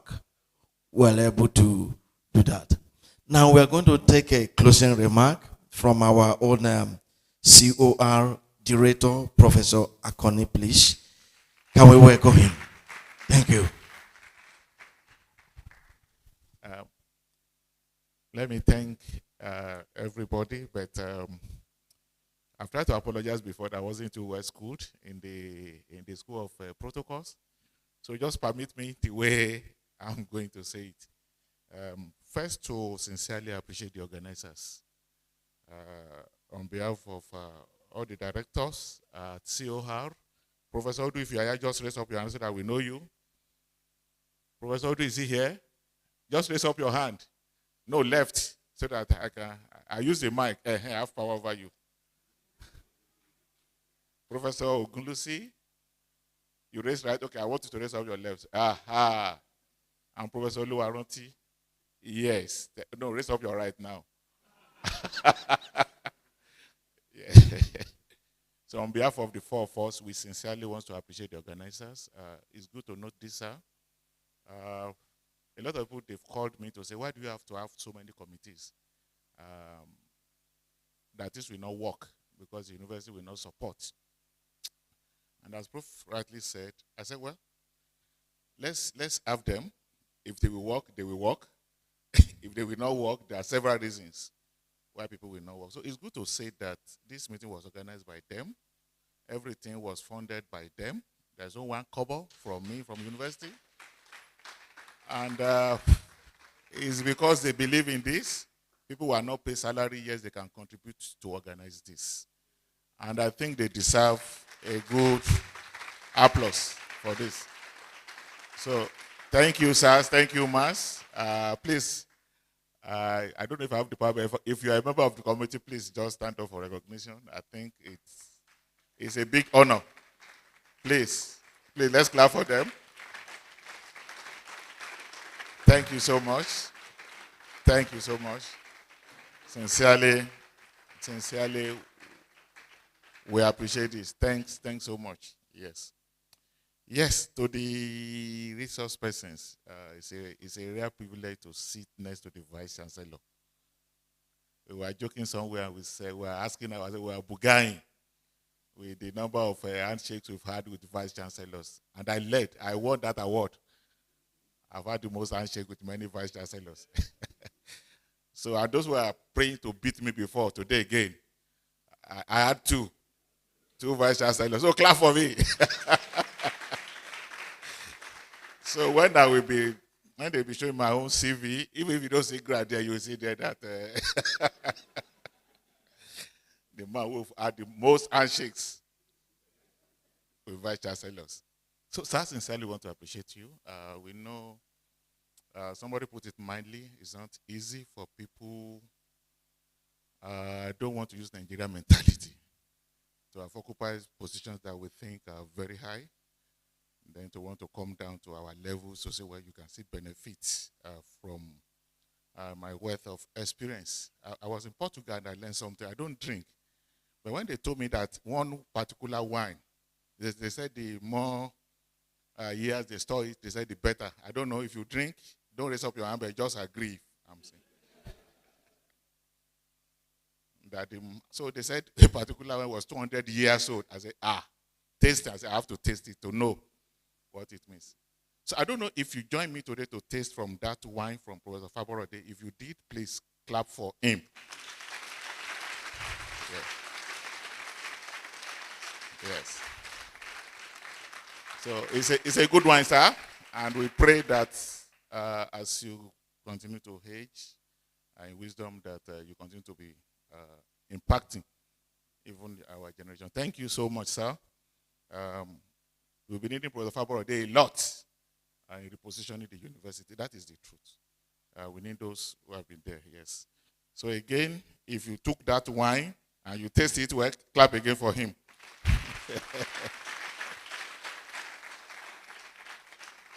Thank you so much.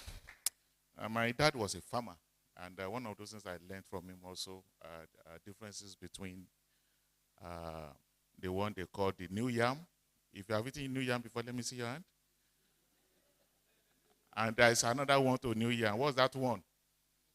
Old yam. Yam that was preserved, right? No, but sincere between the new yam and the old yam. Which one is better? Old yam. You people, you are not from the faculty of Agric. I think those from the faculty of Agric will think it's new yam. Oh, faculty of Agric, is it new yam or old yam? Old yam. So, but if you call somebody from retirement to benefit from that wealth of knowledge, is it old yam or new yam? So if you have joined me today from that old yam today, please, can we clap for Professor Shonaya?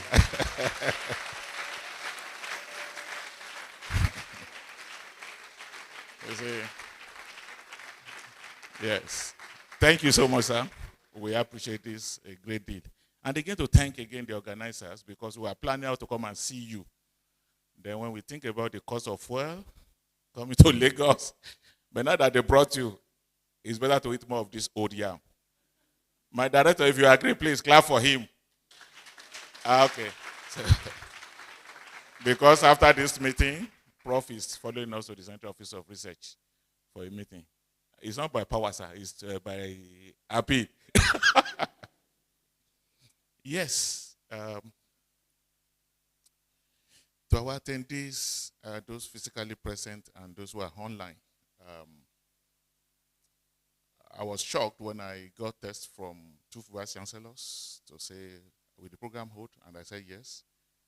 And they said they want to be part of it. Some even said, somebody said, will come physically. So then, you know, you ask yourself, they said, no, that is the right path for a university to grow. And so for those who are online and those who are physically here, sincerely, I want you to clap for yourself. Professor Sonaya said something this morning. He said, when I saw this advert, I said, I asked myself, during my time, why don't we have this? So I was also asking myself during my whole time, maybe I would have had many grants like you, sir. And won many awards like you. But I don't want to be vice chancellor. I mean, that one is completely out of my own. But I want that grant. I love pepper and I love old yam. So, but for those who are here, sincerely, we want to appreciate you. Not just for this one. As has been mentioned, we want to have feedback from you. In what areas we have not done well. You know, when the prof came, we did not make any citation to clap for you to come to the front. We said, no, let's make it academic, no waste of time. Let's just be focused on why we are here. And I think we got it right. So if you have enjoyed today, sincerely want to appreciate you. And again, we want you to please help us give our resource persons a standing ovation as we close. Sorry, we're having photograph, right? Where are we having it? Outside. Okay, so we can clap for them. Who lead now? The chairperson will lead. Then we will follow. Thank you, sir.